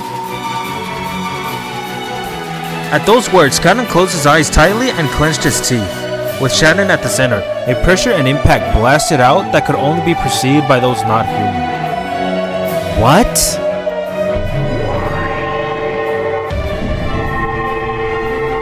What in? Yeah, we're fully into this magic shit. What the hell? Just what in the fucking world is going on now? 射撃システムエラー。ダメだ。再起動。あれあれ。霊波妨害。霊視防護。急げ。何をしてるか。早く耳を塞げ45。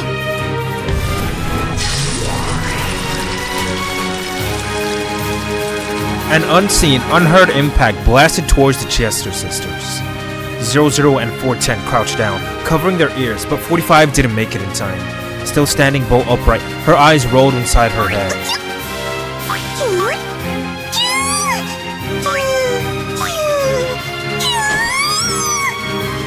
45損傷。コンパイラのエンジンがいっちゃったよ。いや、私もノイズがひどいね。 What do you mean by noise? 410、そして WO 損傷。狙撃戦を断念。モルが来た。再起動しないと。 Raising their spirit particle sensitivity for precision sniping had backfired. They had taken the full brunt of the spirit particle shockwaves Shannon had released. And not only 45, who had been hit directly, but also 00 and 410, who had been linked with her, were taken down. 大丈夫ですか？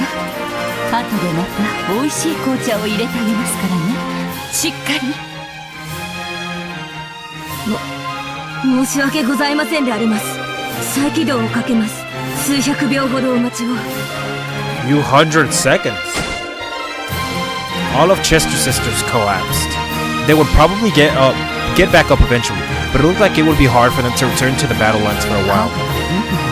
一時的にとはいえ退けますなるほどあの子の面白がる筋書きは実に大番狂わせが多いこと I don't like her face.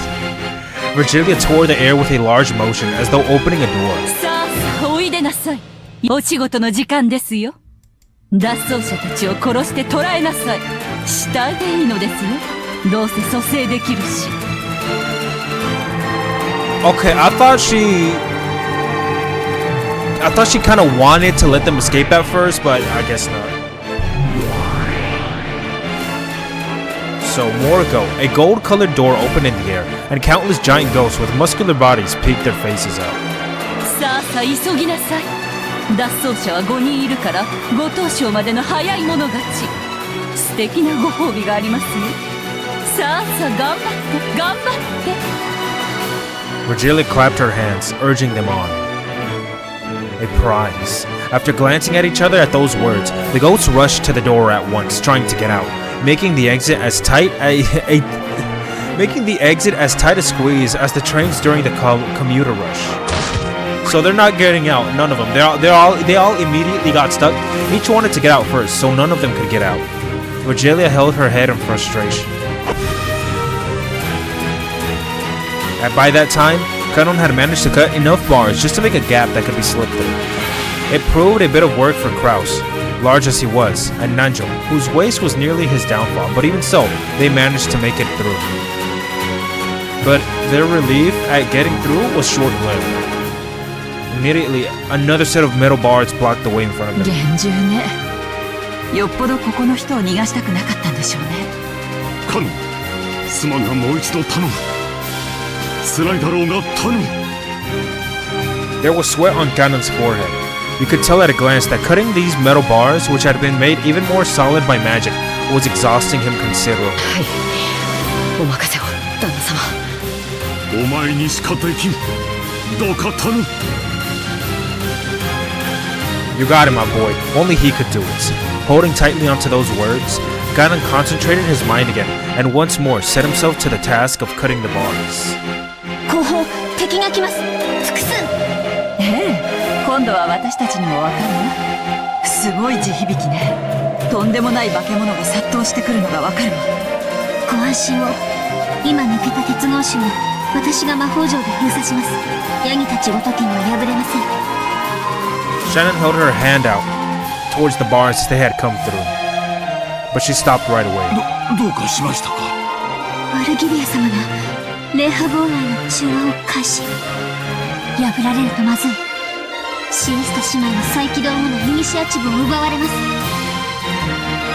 可愛いウサギたちをいじめてくれたお返しはたっぷりとさせていただきますよこの小賢しい霊視で優位に立とうというならそれを丸ごと剥ぎ取って私が奪ってあげます Oh, both her eyes were just 霊 open. 波妨害に集中してあのヤギたちにその鉄格子の隙間は狭すぎるしばらくは食い止めてくれるはず何を言っているかさっぱりだもんだいぶヤバいってことだけは理解できたわ Yes, I have no idea what he's talking about either. Kiryu picked up a metal bar that Kanon had just cut. Kraus had no weapon, but he rubbed his fist, and the two of them glared into the depths of the underground passage, where the shaking was coming from.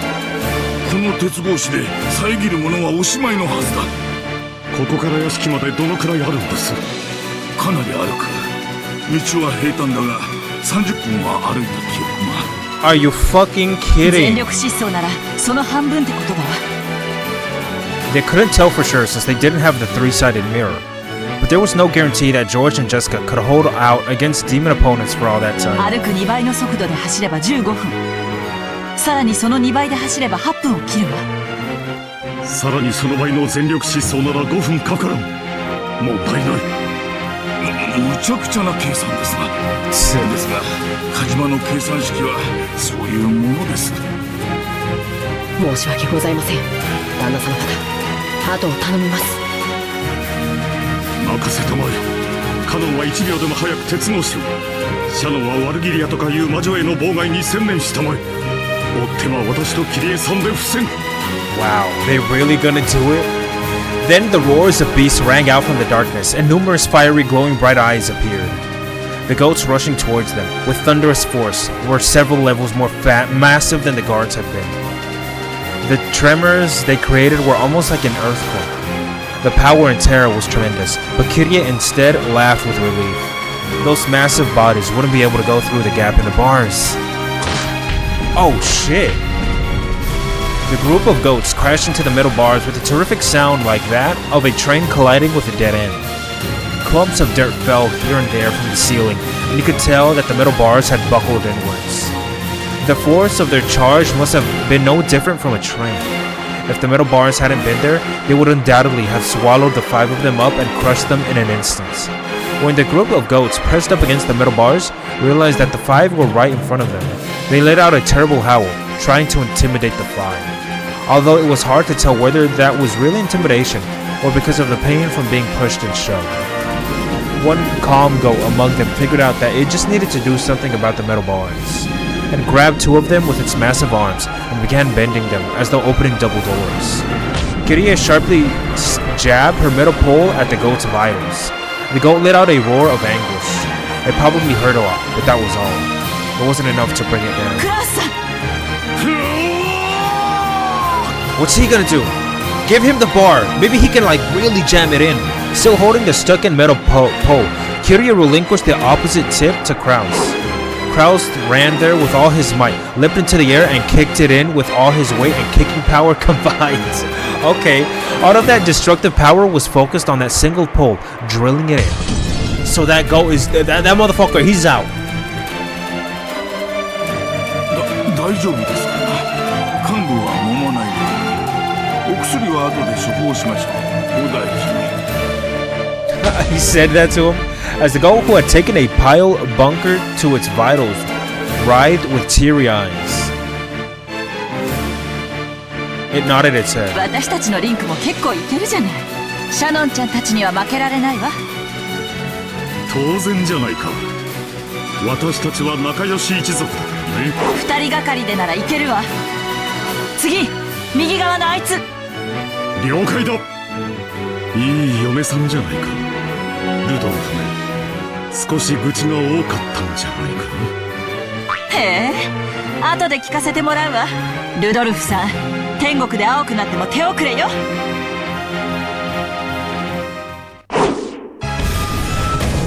Oh shit, what the fuck? The goat's massive body sank into the rose bush. Even taking, oh yes, into account that a leg's power is 3 times out of an arm's, this strength surpassed common sense. That massive body flying up and through the air from being kicked in the chin was too epic. Even George seemed a little surprised. Yes, my boy's a martial artist. Bitch. あんたの反撃特化結界のせいよ。ブレイズした攻撃力をそのまま自らに上乗せしてる。Really? あんたの蹴り That's kind of cool. その化け物どもの怪力が加算されてるのよ。へえ、よくわからないけど僕にぴったりじゃないか。誰であろうとも攻撃してくるなら等しい反撃を覚悟してもらう。専守防衛、僕のポリシーそのものだ。 That's why Gap couldn't easily touch him. The counter-attacking type barrier had no defensive power. However, because of its counter-attacking characteristic, it could be useful in defense by making the opponent hesitate to attack. The goats were foolish, so they attacked without worrying. But the effect was being realized to the full against Gap. こいつらは単調だね。パワーが互角であるならば小柄な方が有利だ。 He lightly dodged the log-like arm. When that arm touched the barrier that protected George, it lit off a strong red light. And the tip of the foot that was counterattacking gained the same shine, and the superhuman power of the goat was added to George's own. That's right, the second goat fell forwards and floated in the air for a second. Then, George's next roundhouse kick missed right over the falling goat's head. For an instant, the goat hoped to get away with its life. But no, the heel was dropped onto the back of its head, and it was forced to kiss the ground. 上段回し蹴りからの練りチャギは基本だろ。たまにやると結構当たるよ。こいつ Okay. マジで厄介だわ。何が悪魔だ、何が魔女だ。六軒島の主人はこの後ろ宮家だよ。それを体で教えてやるよ。こいつ The only way to finish off George now that his body was wrapped up in the counterattacking Tiberia was not to allow him a counterattack. Next time she sucked him into the abyss, she would have to kick and drop him, kick and drop him, kick and drop him, until she kicked him to death. But George had already perfected reading the faint warning signs that told of the appearance of Gap's pitfalls.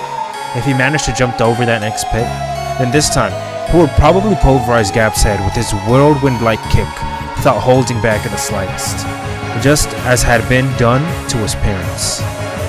She was able to envision that scene vividly. It was far too late now, but Gap cursed Ginzo all the same for calling her out to this ridiculous island. Renault, everybody's fucking fighting, dude. Renault finally started using both of his hands to form his shield. Without a more powerful shield, he wouldn't be able to completely block Jessica's fists anymore. The enchantment on Jessica's fist grew the more she fought. The permeation upgrade had already stacked several times, and those fists had also been given an impact upgrade, a piercing upgrade, and a speed upgrade, making them fists worthy to fight on par with a demon. どうしたよ。へばってきたんじゃねえのかよ。動きが鈍ってきてるぜ。 What about you? You're getting tired? ジェシカ様の動きと思考、動体視力が飛躍的にエンチャントされているのです。私の動きは最初から変わっていませんよ。あなたの動きが私を捉えつつあるのです。 Oh, he said そ that. れでも反撃はしねえわけか。これが私のこだわりですので。しかしこのままというわけにもいきません。そろそろ本気で終わりにさせてもらいます。 Renault's face turned into an expression he had never shown before. It was truly demonic, and to Jessica's eyes, full of respect. Because it was an expression only shown to enemies strong enough to make him get serious. Really? Purple barrier? なんだこれ。 With a whole body gesture that you couldn't call elegant, Renault set up a shield with all his strength, the size and thickness of a wall. Its sturdiness was nothing like a shield. It was literally a wall. And on top of that, with all of Renault's magical power, it pushed Jessica back bit by bit. Did he plan on pushing her back against the wall and crushing her to death? As she keeps fighting, Jessica tried to break through the wall with both fists, but it was solid. Without any exaggeration, it was solid. これがお前の本気かよ。上等だぜ。打ち砕いてやらー。今度はそうはさせません。この壁が一味違います。どれ私もエンチャントさせていただきましょう。 Oh shit. Renault made magic signs with his fingers, almost like a ninja. The wall, almost like a ninja, magic signs? The wall glowed red for just an instant, and became imbued with some kind of ominous power. Almost immediately, Jessica also gained a first-hand understanding of this. Oh shit. Every time she pounded her fist against the wall, pain rebounded upon her as though glass fragments had scattered and hit her all over her body.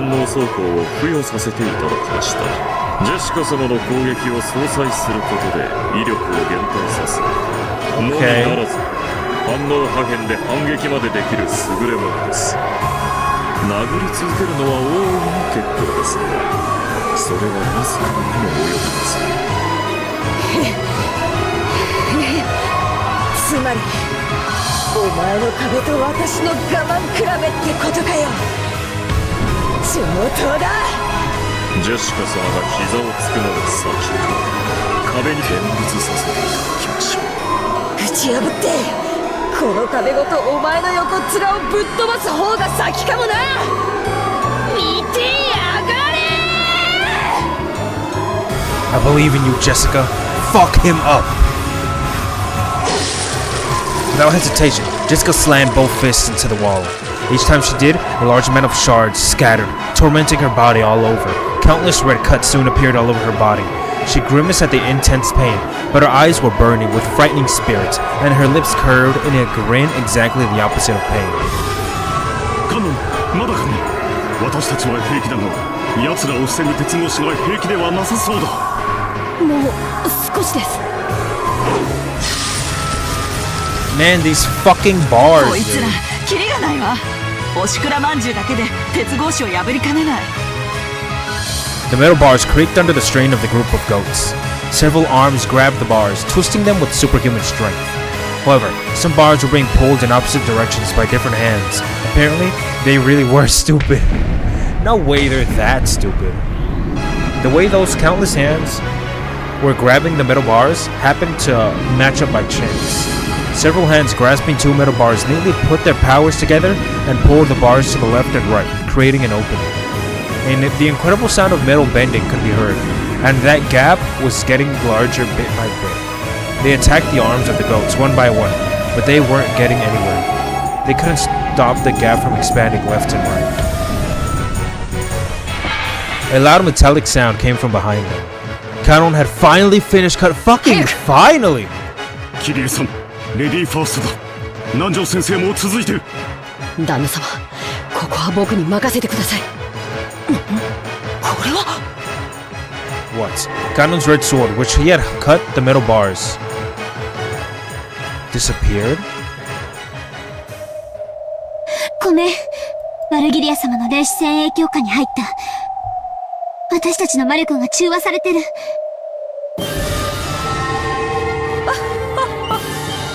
よくも大魔女と呼ばれた私にここまで抗ったものです。もはやその地下道ではあなたたちの魔法は使えませんよ。 Fuck, okay, so they can't do shit. A magic circle column drew complex magical formulae around Virgilia. With such full-fledged magic being used, Shannon's power couldn't even compete. On the contrary, it was surprising that she had withstood as much as she had. 霊視優勢を確保。さあ、シエスタ姉妹、今度こそあなたたちの出番ですよ。ってまだ再起動してるんですか？なんで最近の子は寝起きが悪いの？申し訳ありませんであります。私たち全員バージョンが違ってて。なんでバージョン変わるたびにショートカットとプルダウンがしっちゃかめっちゃかになるに。前回不正な終了がありました？管理者権限？何これわけわかんない。 Okay, that's good. They're fucking up. 早く直して。 And she's just freaking the fuck out. この得体トラブルシュートにコール。何？ユーザーコードがないと教えない？ユーザーコードは45が管理してるんよ。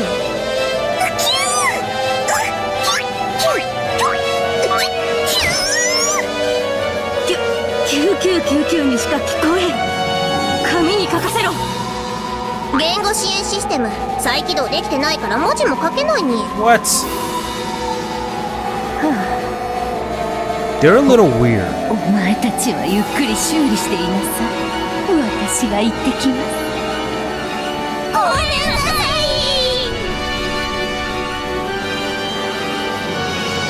The narrow underground passage was packed with goats, truly like a commuter train in the morning. Virgilia was again in disbelief at this congestion. 何をやってるんですか？ご褒美が欲しいから一番乗りがしたい。他のヤギにご褒美を奪われたくないから邪魔をし合っている。このおバカヤギたちが！私が行きますから道を開けなさい。何？嫌ですって？ワルギリア様がご褒美を奪うつもりだ？ Oh, they really are stupid as hell. なんでスクラム組んでるんですか？きつい狭い。いつからここはヤギ専用車両に？今お尻触った子、次の駅で降りなさい。 What the hell is going on? 何あなた、こっちへ来いって。The 5 people in Krause's group dashed through the passageway with all their strength. They couldn't afford to dawdle around underground. They had to quickly join up with the children on the surface. Once everyone was together, there would no longer be anything to fear. Just then, a terrible rumble started closing in from behind. Had the pursuers finally made it through the metal bars? But they couldn't see anyone when they turned around. But that rumble and the dirt falling here and there from the ceiling grew closer and closer, finally catching up with them and even going past them. It felt almost like they had been passed by ghosts. Maybe they're on the ceiling or above? The instant after they thought that nothing had happened, the ceiling in front of them fell in and a single goat stood in their path. Right, that fucker. Death from stupefaction? Virgilia was sitting on its shoulder. 賢い子が近道を知っていました。偉い子ですね。一等賞ですよ。後で手作りのサバのカレー煮をご馳走してあげますよ。Black holes again. Maybe it really was happy even to receive such a dubious prize. The massive goat showed its joy by putting its hands together and wiggling. Virgilia leapt down, laughing that now it was finally checking. くそ、ダメだ。魔力が完全に殺されてる。まだよ。魔法がなくても私たちにはまだこの体がある。Kraus is a big dude, man. He could do something, maybe. 無茶だ。あんな化け物にあの不思議な力がなくて戦えるわけがない。It's okay, Najo. We'll figure it out. Do we still have that metal rod? 私が何とかするから、その隙にあの化け物の両脇を駆け抜けるんだ。させませんよ。What if he knows some martial arts? I mean, I don't know.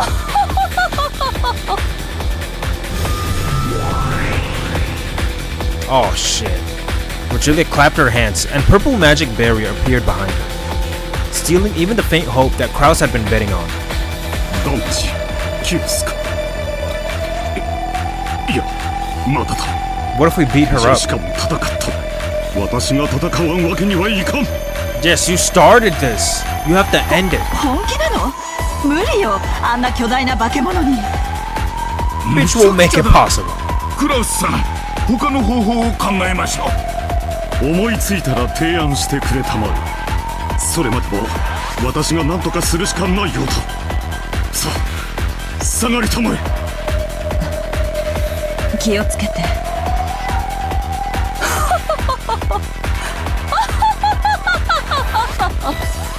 おやおや、クラウス。あなた一人でこの子と戦うつもりですか？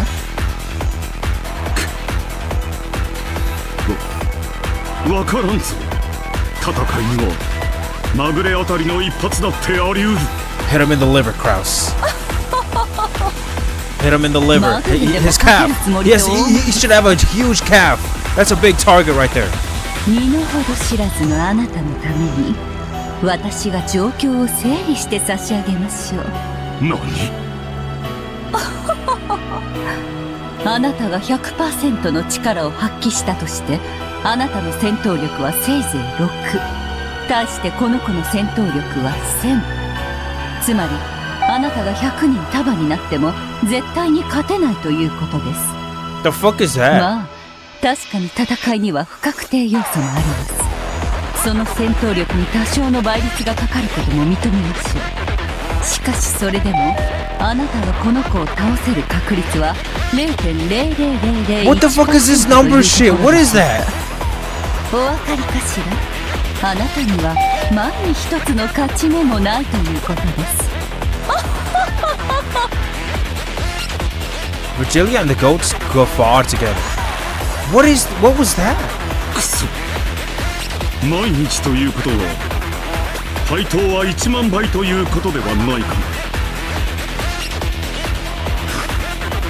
いい大物だ。そういう馬券は好きだ。買いたくなる。それを買うコインはあなたの命1枚しかありませんよ。しかしそれでもその奇跡に運命を託したいというあなたの気持ちよくわかります。ですので恐れずに立ち向かうあなたの勇気をたたえ一つハンデを差し上げましょう。この子は左腕一本で戦います。まあそれでもあなたに負ける気は全くしませんが。それにしても何かしら、さっきからピンポンピンポンと。よかろう。 Even she's fucking wondering it. その勝負受けて立ってやる。左腕だろうとなんだろうと、どうせ私は一撃で殺されるだけ。私のチャンスもまた一撃しかないのだ。それに全てかけるしかあるまい。むちゃくちゃだクラウスさん。あんたがボクシングをやってたことは知っているが、それでも Also, 大 he 学 used 時 to 代 do boxing. Okay, good. いやいや、仮にプロのボクサーがいたとしても、あんな化け物一撃で倒せるはずもない。リングの上での試合なら確かにね。でもクラウス兄さんが望みをかけるチャンスがわずかだけどあるわ。彼はそれに全て望みをかけている。 He has to. まさか。しかしそんなのうまくいくわけがない。 What, he's gonna punch him in the liver? 旦那様。見ていろ。 Damn, bitch, he used to do boxing. That's 一撃で cool. 決めてやる。 Ho, ho, ho, bitches. How unwise. I know what you're gunning for. The distance between the two of them is more than 10 meters. If the Goat and Kraus both step in with all their strength to settle the fight with a single blow, their power will be doubled and more. Both will crash together, so it will be a relative 4 times normal.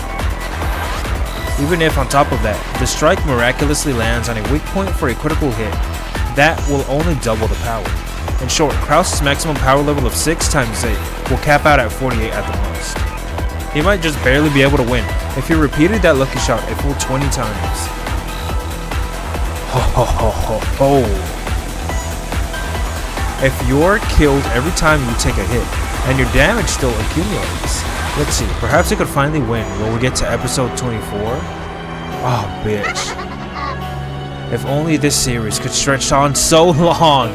Either way, you don't even have the slightest chance of victory. Good gracious, what is that bing bong I keep hearing? I don't know, bitch! 私も一撃に全てをかけさせていただく。ヤギ君も遠慮することはない。本気で来たまえ。全力を要望ですね。本気の一撃で粉砕し、肉片に変えてやりなさいね。As the goat got excited and beat its chest over and over, it took a position as though preparing for a sprint. Ho ho ho ho. Is this what you were hoping for? State your hopes on your greatest power level and despair when even that doesn't reach at all. Dude, I'm getting so distracted by this number shit. It pinged again. That thing is really getting on my nerves. What is it? Is it? Does it have to do with the sisters? The goats roared in response. Then, with a matched timing that only the men confronting each other could comprehend, the two leapt forward like bullets shot out of a gun. The men howled, collecting their strength from all over their bodies into one arm each. The goat's fiery glowing eyes clearly locked onto Kraus's face. He could perfectly see a vision of when he would step forwards, when he would punch through Kraus and blow him away, and when he would achieve his total victory. The long painful days before today drifted through the goat's mind. The hard days of training where his senpais had picked on him. Really? The faint glimpse of his senpai's warm concern during those days. Leave this to me and go on ahead. Senpai. And the joy of that day. Dude, I'm so distracted by that shit. His power had been acknowledged and he had been accepted as one of the team. Sorry to keep you waiting, you guys. Why are you here? I never properly respected my parents. That's right, I'd actually planned on washing my hands of this business when this job was over and returning to my hometown. What the fuck are they talking about? Sorry, my little goat sister, your Oni-chan caused you nothing but trouble. And I actually have a childhood friend and I'm going to marry her when I get home. What the fuck is going on? ダメー！負けフラグ立てすぎちゃダメー！ Loser flags. I gotta see that. What do you mean by that? The term flag here originally described an invisible state valued in a game's coding, which is said to be tripped or triggered when the player takes some action influence. Okay. Okay, just read that if you want to read it.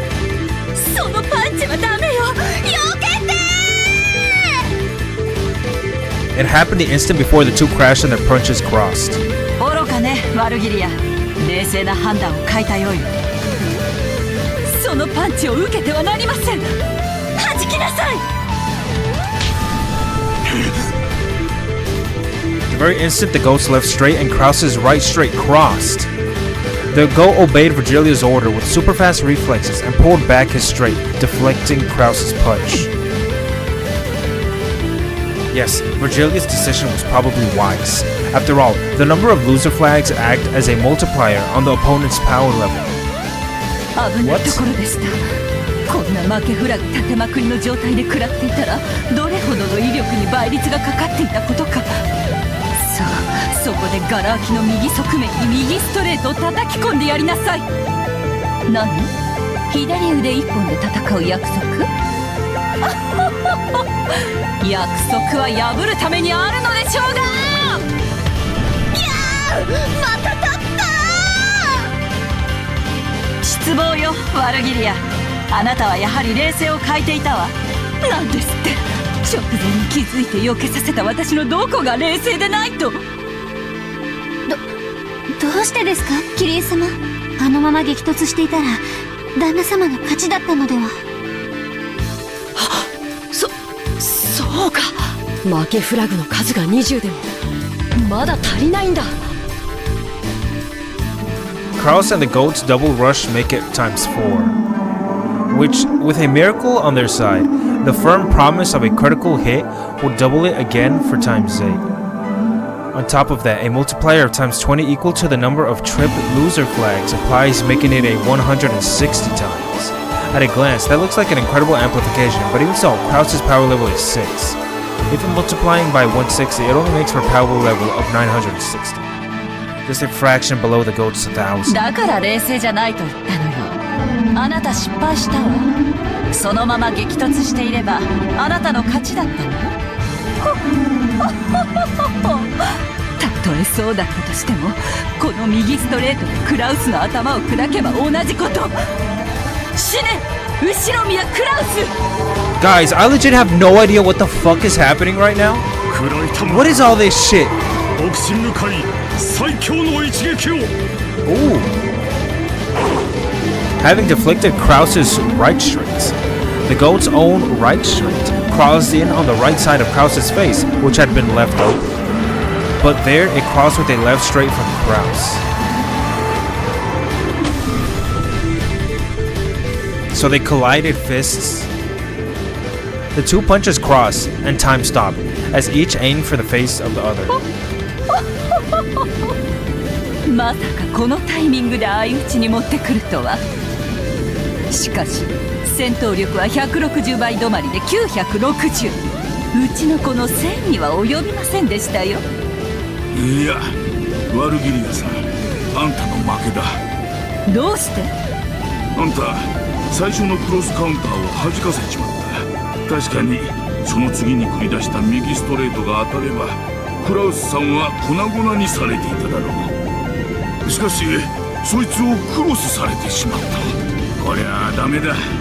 悪いがあんたんとこのヤギさんの乾杯だよ。 A cross counter has 4 times the destructive power. This is common knowledge in boxing. And if that is deflected, and the right straight hits, then the double cross counter has 8 times it. What are they talking? I'm so confused with that shit. This is also common knowledge. Sure it is. If that is crossed by the principle of leverage, the triple cross then multiplies the destructive power by 12. What are they talking? I'm so dude, is it because are we getting so deep into the magic that everything is just what? This is also painfully common knowledge in the world of boxing. Yes, I'm sure it is. I'm sure it is. 双方2倍の踏み込みで4倍。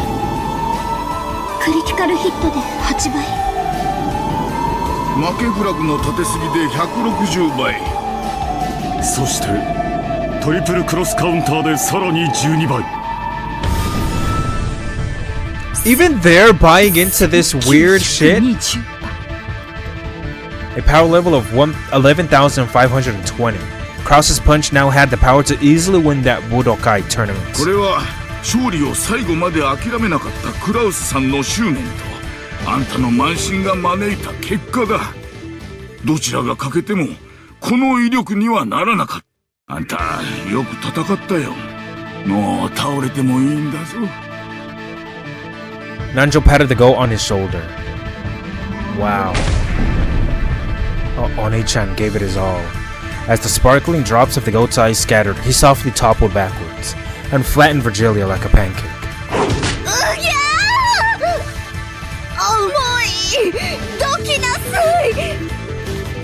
Oh my, the goat's massive body was too heavy for the slender Virgilia. She floundered around with it on top of her, but it didn't look like she would be able to escape. In that instant, the barrier Virgilia had sealed broke. I feel like we're getting so like even they're kind of the way they accepted this loser flags, whatever that's supposed, all of this weird shit. どうしてあのカウンターでテコの原理が働くのかしらね。永遠の謎だわ。今のうちに逃げましょう。ヤギさんもお大事に。それでは失礼します、ワルギリア様。ペコリ。 Oh my god. Dude, what is happening?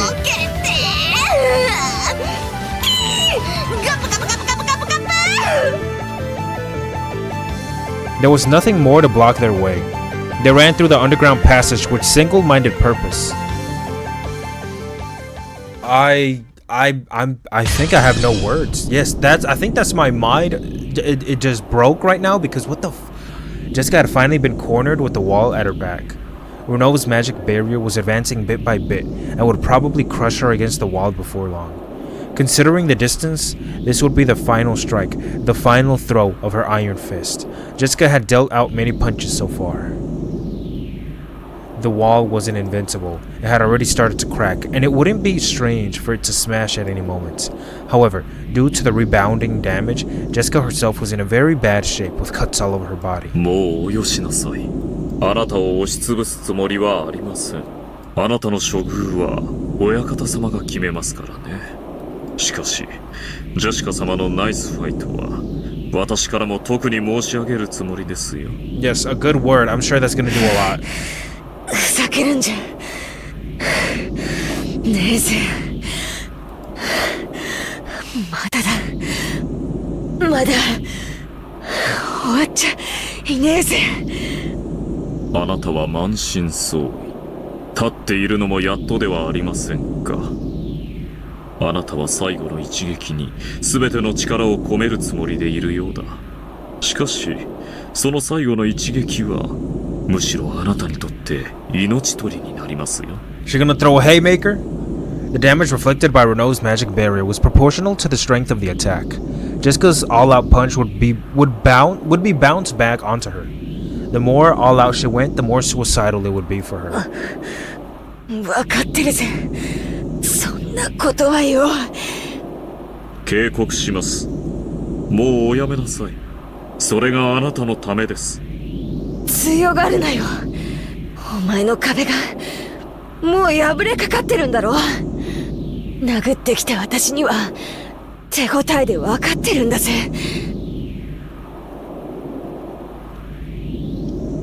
That was a fact. Renault's wall was already on the verge of breaking, and on top of that, Jessica's fists had been imbued with an unimaginable magical attack power by now, and their destructive power defied the imagination. If she wasn't careful, that destructive power might pierce the defensive wall, smash Renault as well, and then go on to expand the size of her bedroom by connecting it to the room next door. However, that damage would rebound on Jessica as well. She wouldn't escape unharmed. もう一度だけ言います。おやめなさい。あなたのためを思って言っています。やかましいぜ。覚悟しやがれ。Jessica howled. Putting all her strength and her last and greatest destructive power into her fist, she roared.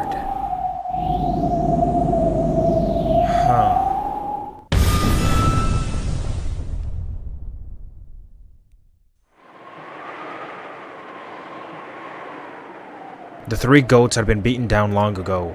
Without a single ragged breath, George cautiously closed the distance between him and Gap. He was after her. He was planning on bringing her down with a single strike. Gap was also aiming for a single strike. If she let that chance slide, this time she would be killed. 落とし穴は使わないのかい? Even the tiny moment of weakness during the time it took to open the hole would prove fatal against George now. Gap cautiously calculated the distance and timing, but even as she did, George closed the gap between them. 来ないなら行くよ。来なさいよ。今さら小細工も何もないわ。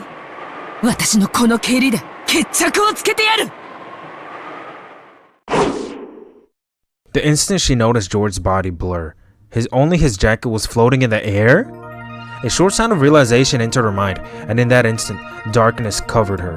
George, with his heels swung up high, looked even like a massive dragon attacking from the sky. かかったわね。これで私の勝ちよ。何? Gap opened a vast pit with her in the center and swallowed up George along with herself. The two were swallowed up by the pit and spat out from the ceiling of the arbor. Oh, we're over there now. But that was what Gab had been after, so she alone landed lightly. But there was another pit in George's landing spot.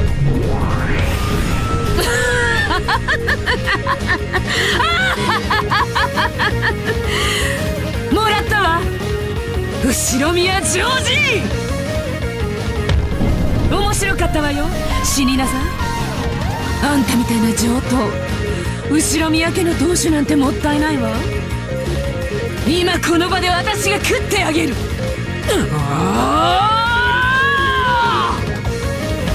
That's not gonna fucking happen. George once again fell from the ceiling of the arbor.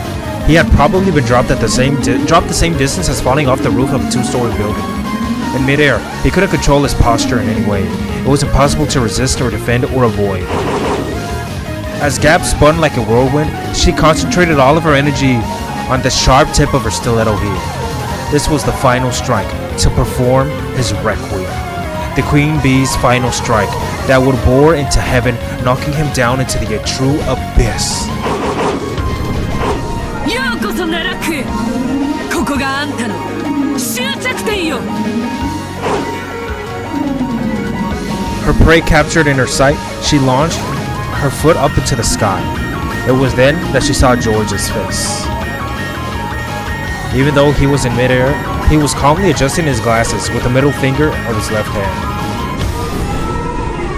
And his posture was still preserved as that of an axe kick, aiming for Gap's forehead without the faintest 君 deviation. がその手に出ることは想定済みだったよ。僕が地上の君に飛びかかとを食らわせるために飛んでいたなら、僕の姿勢はとっくに崩れていただろうさ。しかし僕の姿勢はいささかも崩れない。なぜかわかるかい？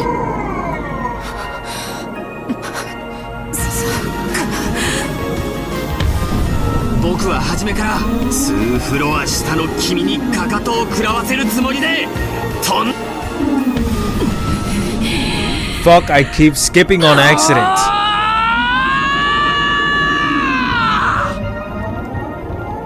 君の負けだ、お嬢さん。ピンポン。 That shit again?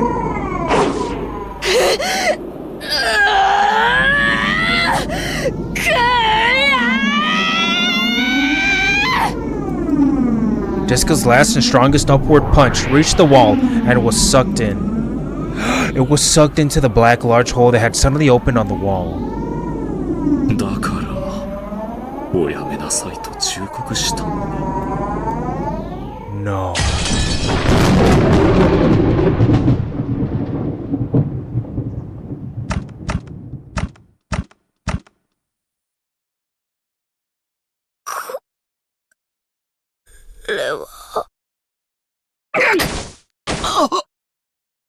実は全然ピンチでもなんでもなかったの。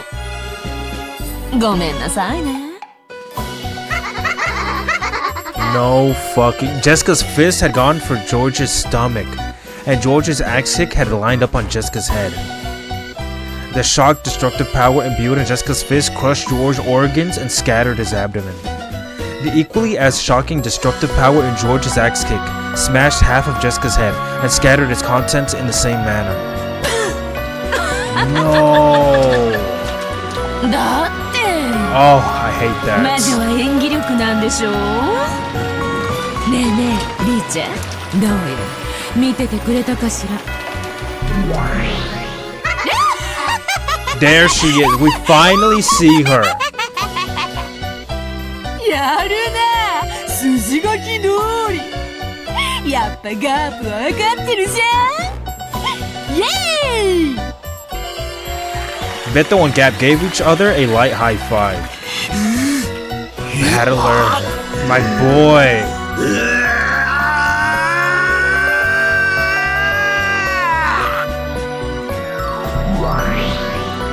ありがとロノウェイ。こっちで美味しくいただけた。ジェシカの死体はそっちに返すわ。二人で寄り添う死体を引き離す。これで第二の晩は出来上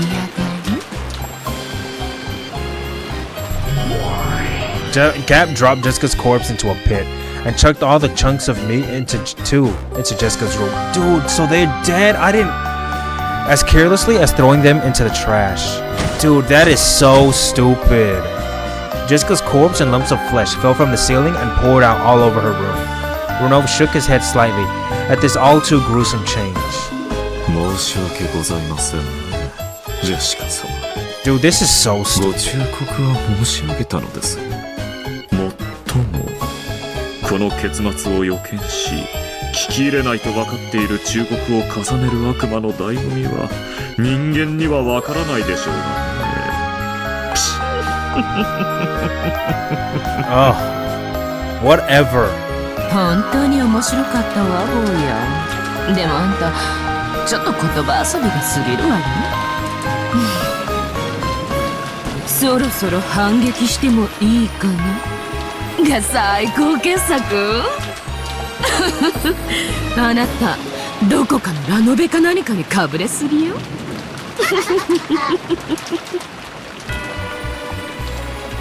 In the arbor room, decorated by George and Jessica's scattered blood and cuts, Gap enjoyed a loud laugh for a while, but she quickly realized that, in all seriousness, this was a little too filthy and undignified, and she snapped her fingers.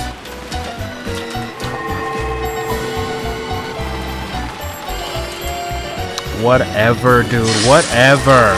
What are they gonna do now that they're here? I mean, Kraus and all them. As she did, gold butterflies rose up from the ground all around the garden, stuck to each of the bits, and stained patches of blood and got them out. Then, bit by bit, they slowly turned back into George's corpse, and the awful corpse with its guts splattered out was repaired into a clean corpse that looked like it was sleeping. Was this some kind of post-mortem sportsmanship towards a good opponent? The heavens were slowly split, because Gap had lifted a leg high into the air, pointing at the sky. じゃあね、色男。これが本当の。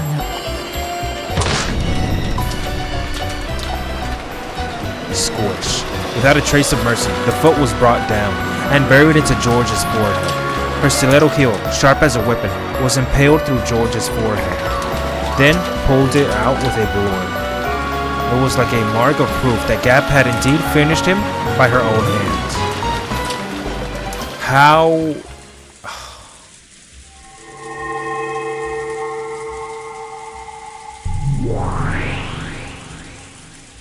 Renault returned Jessica's corpse to its original form as well, and unlike how it had been with George, he also restored Jessica's life?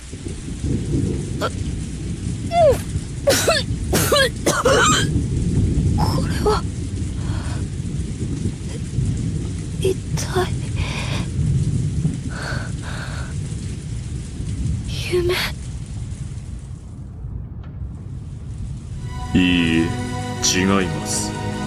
ジェシカ様は確かにお亡くなりになりました。最後の瞬間の記憶をよくご存知のはずだ。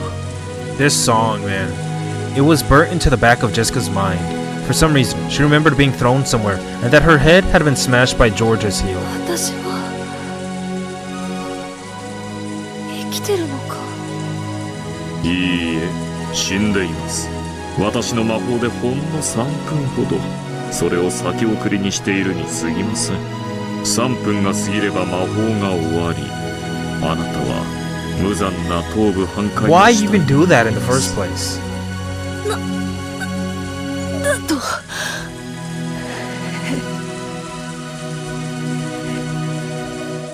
死は残酷です。多くの場合、心の整理さえ与えない。しかし私はここまで検討したあなたをたたえ、その時間を与えることにしました。その3分間でこの世の未練をよく整理されるといいでしょう。その3分でお前を道連れにするという手もあるぜ。 But the power that had been burning inside Jessica's body was now completely lost. Jessica was aware of that herself. She was already dead. それでは私はこれにて失礼いたします。楽しかったですよ、ジェシカさん。 Is she gonna see Kanon at least? Aren't they running here? Renov turned his form into a cloud of gold butterflies and disappeared. All that remained was the sound of the wind and rain, and the figure of Jessica's crouching down against the wall. Jessica realized, after 3 minutes, she probably really would revert to the corpse she had been. In those 3 minutes, was there anything she could do? She stood up, and with a shaky gait, took the phone that was on the desk.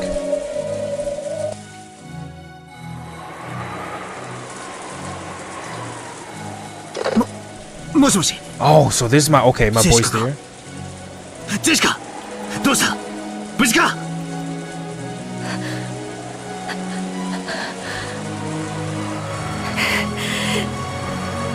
やられしまったぜ。大丈夫か？怪我をしてるのか？今助けに行く。いや、もう遅いぜ。私さ、もう死んでるんだと。No. バトラーが来た時には、私は頭を半分ぶちまけた死体だよ。いやー、クソじじいめ。待てろ、今そこに行くからな。聞けよバトラー。いいか、よく聞け。幸田さんたちがどうして食堂で9人が殺された時のこと、歯切れが悪いのかよく分かった。あいつらな、人間じゃねえんだぜ。何を言ってんだ？見ちまったんだ。仕方ねえだろ。あいつらさ、ワープしたりバリア張ったりやりたい放題だぜ。 So is her head slowly falling as these 3 minutes ど progress? この漫画だよ、アニメだよ。いや、マジでかなわねえぜ。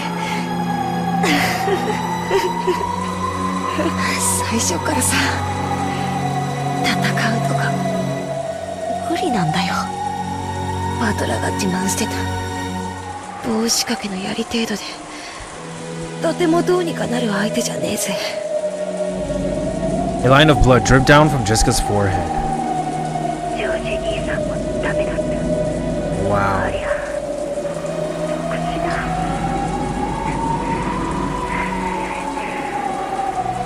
次のテストはバブルだな。お前のテストも私たちと同じになるのかな。用心しろよ。そして間違えるな。テストは？違う。敵はどうせ人間だと間違えるなよ。敵は人間じゃない。恐ろしい魔法を自在に扱える悪魔なんだ。そこを絶対に間違えるんじゃねえぜ。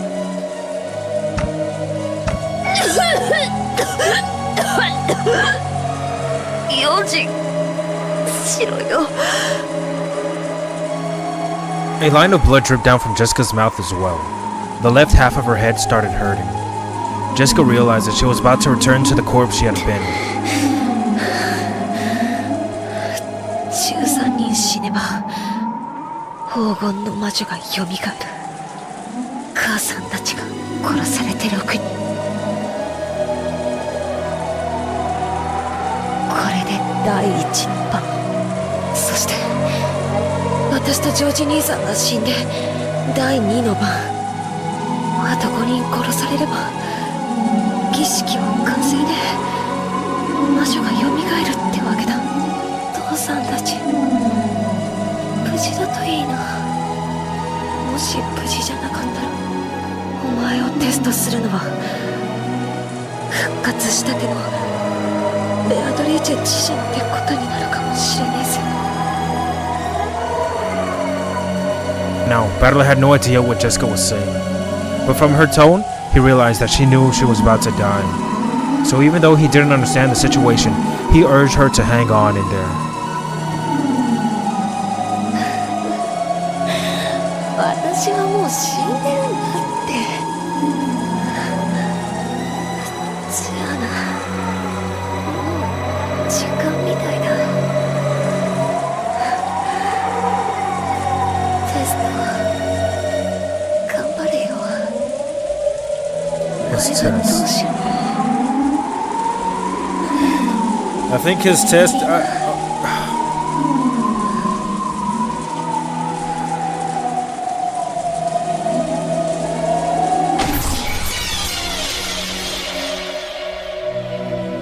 Oh fuck.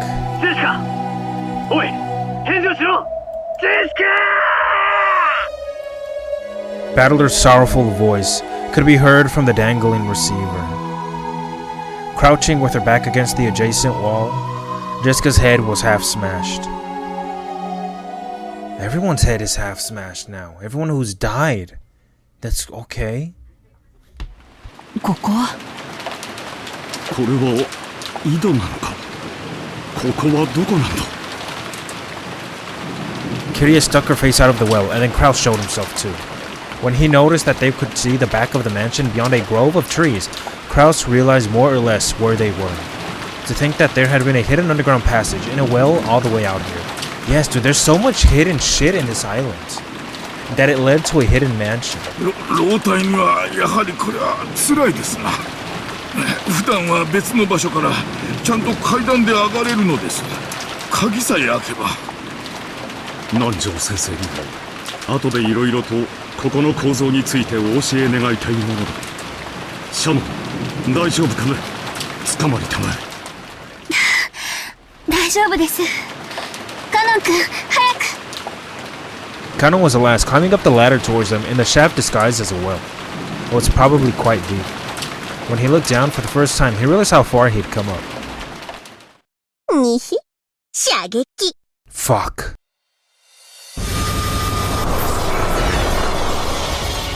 Bang.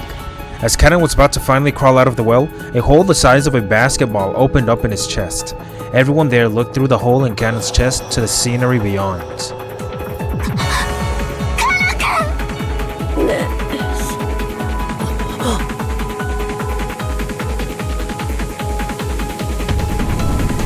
Kanon toppled backwards and was swallowed up into the depths of the well.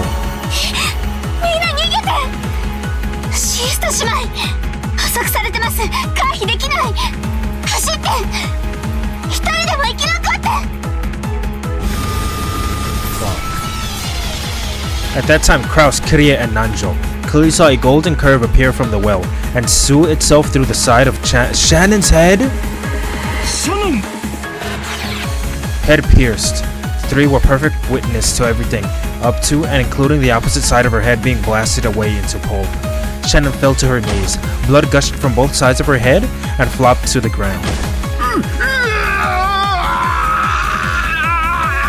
Dude, what? Okay, so we were all hyped for no fucking 私た reason. ちは狙われてる。走って殺されるわよ。走れ走れ走れ。 Nanjo had become paralyzed and frightened by the manner of Shannon's death, and the Chester sisters would not miss their chance. No, Nanjo. A curve again appeared from the well and pierced through Nanjo's forehead and out the back of his head in an instant, sewing through him. Thump. And so Nanjo expired. No, not Nanjo. どうしてなんだ。 Just run, 敵はど Kraus. こから。狙撃されてるのよ。どこか知らないけど私たちを完全に捉えてる。 Run! 屋敷へ逃げ込むのよ。視界を遮るのよ。 Run! Both the two dashed into the back entrance of the mansion. Then, the instant Kraus tried to shut the door behind him. No. A golden curve appeared for the fourth time, piercing Kraus from the back of his head, out through his forehead, and smashing even his forehead to pieces.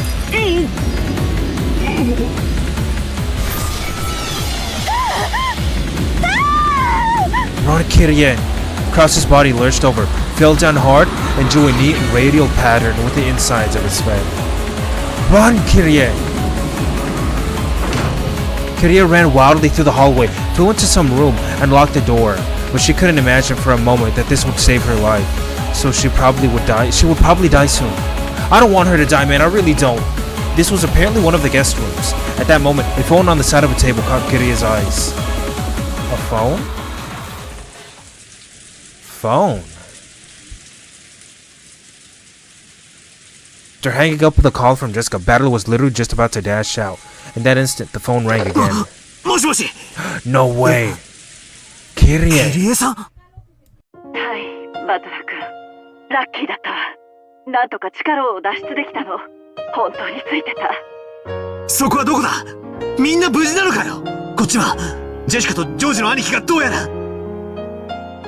聞いて。私の命は多分もうな。 Fuck! I hate that I fucking skipped that. Hold on, no. I gotta make sure. Wait, maybe I skipped a lot. Hold on, where logs? Did I skip a lot? No, it's just that. Dude, no, why did I have to skip her fucking dialogue? Then, right after she got the sudden feeling that the keyhole of the locked door might have glowed gold.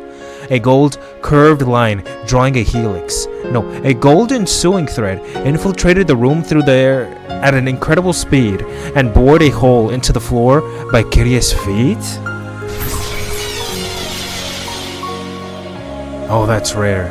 The enemy, who had sniped the other four one after another with extraordinary skill, apparently really does have trouble shooting me between the eyes with a single shot while I'm holed up in this room. But the next strike will probably hit. At this point, Kirye finally remembered the initial massacre in the dining hall. That's right. This is what killed Rudolph and the rest, all 6 of them. 聞いて、バトラ君。私が見たことをありのまま話す。バトラ君はきっと私の頭がどうにかなってしまったんだろうと思うに違いない。ええ、思ってくれていいわ。私だって何を見たのか未だに整理がつかない。今日バトラ君たちがゲストハウスに帰ってから食堂で親族会議が始まって、そして何が起こったかを全て話すわ。口を挟まないで最後まで聞いて。途中で急に電話が切れるかもしれない。そしたらその時は私が殺された時よ。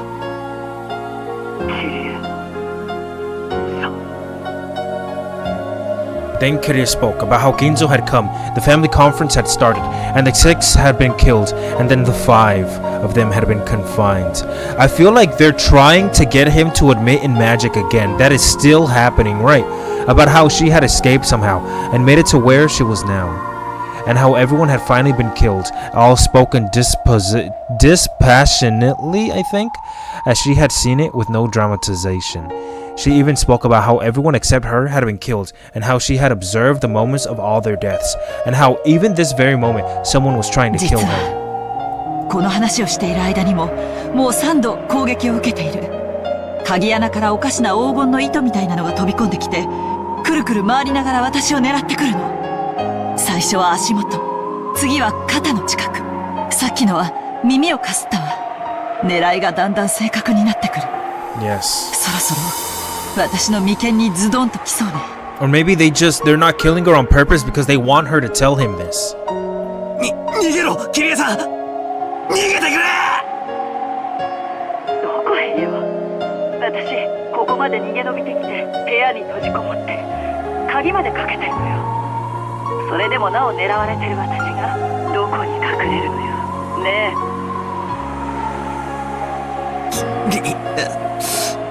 さあ。ねえバトラ君、ジェシカちゃんとジョージ君まだ生きてる？さっきジェシカから電話がなんかダメみたいだった。やっぱり私たち5人が次々殺される時何か予感していたの。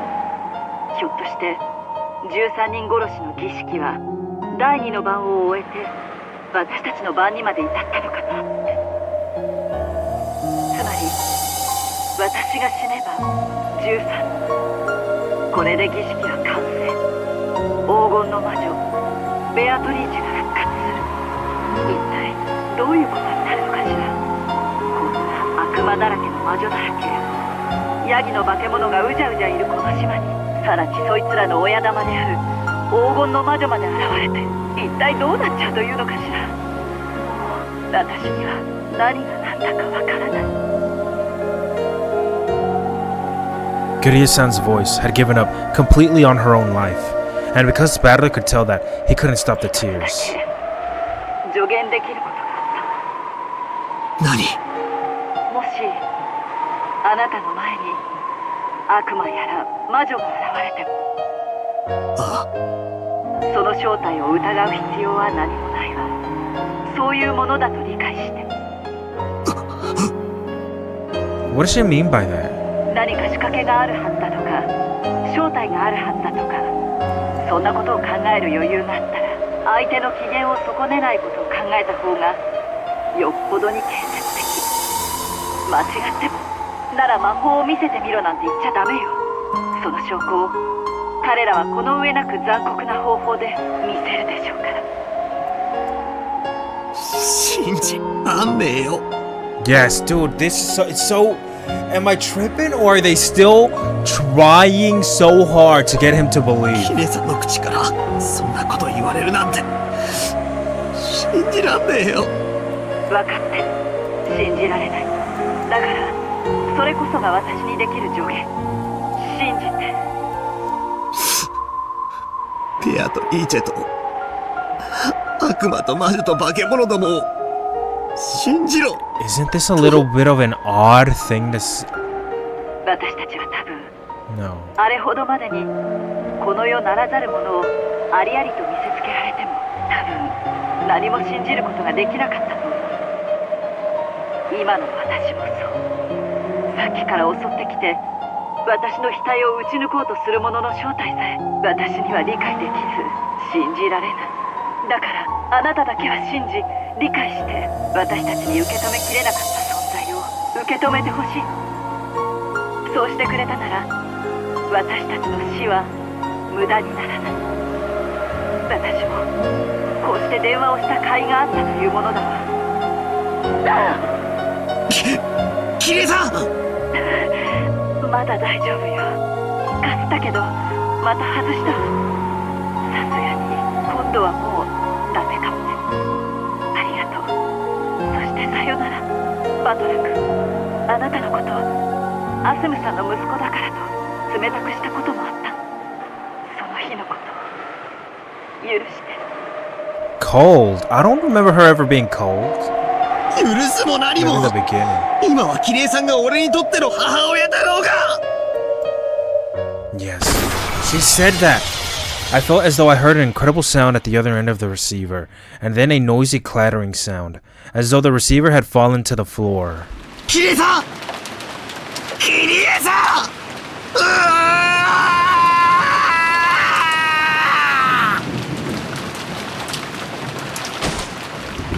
Kiryu-san never responded through the phone again.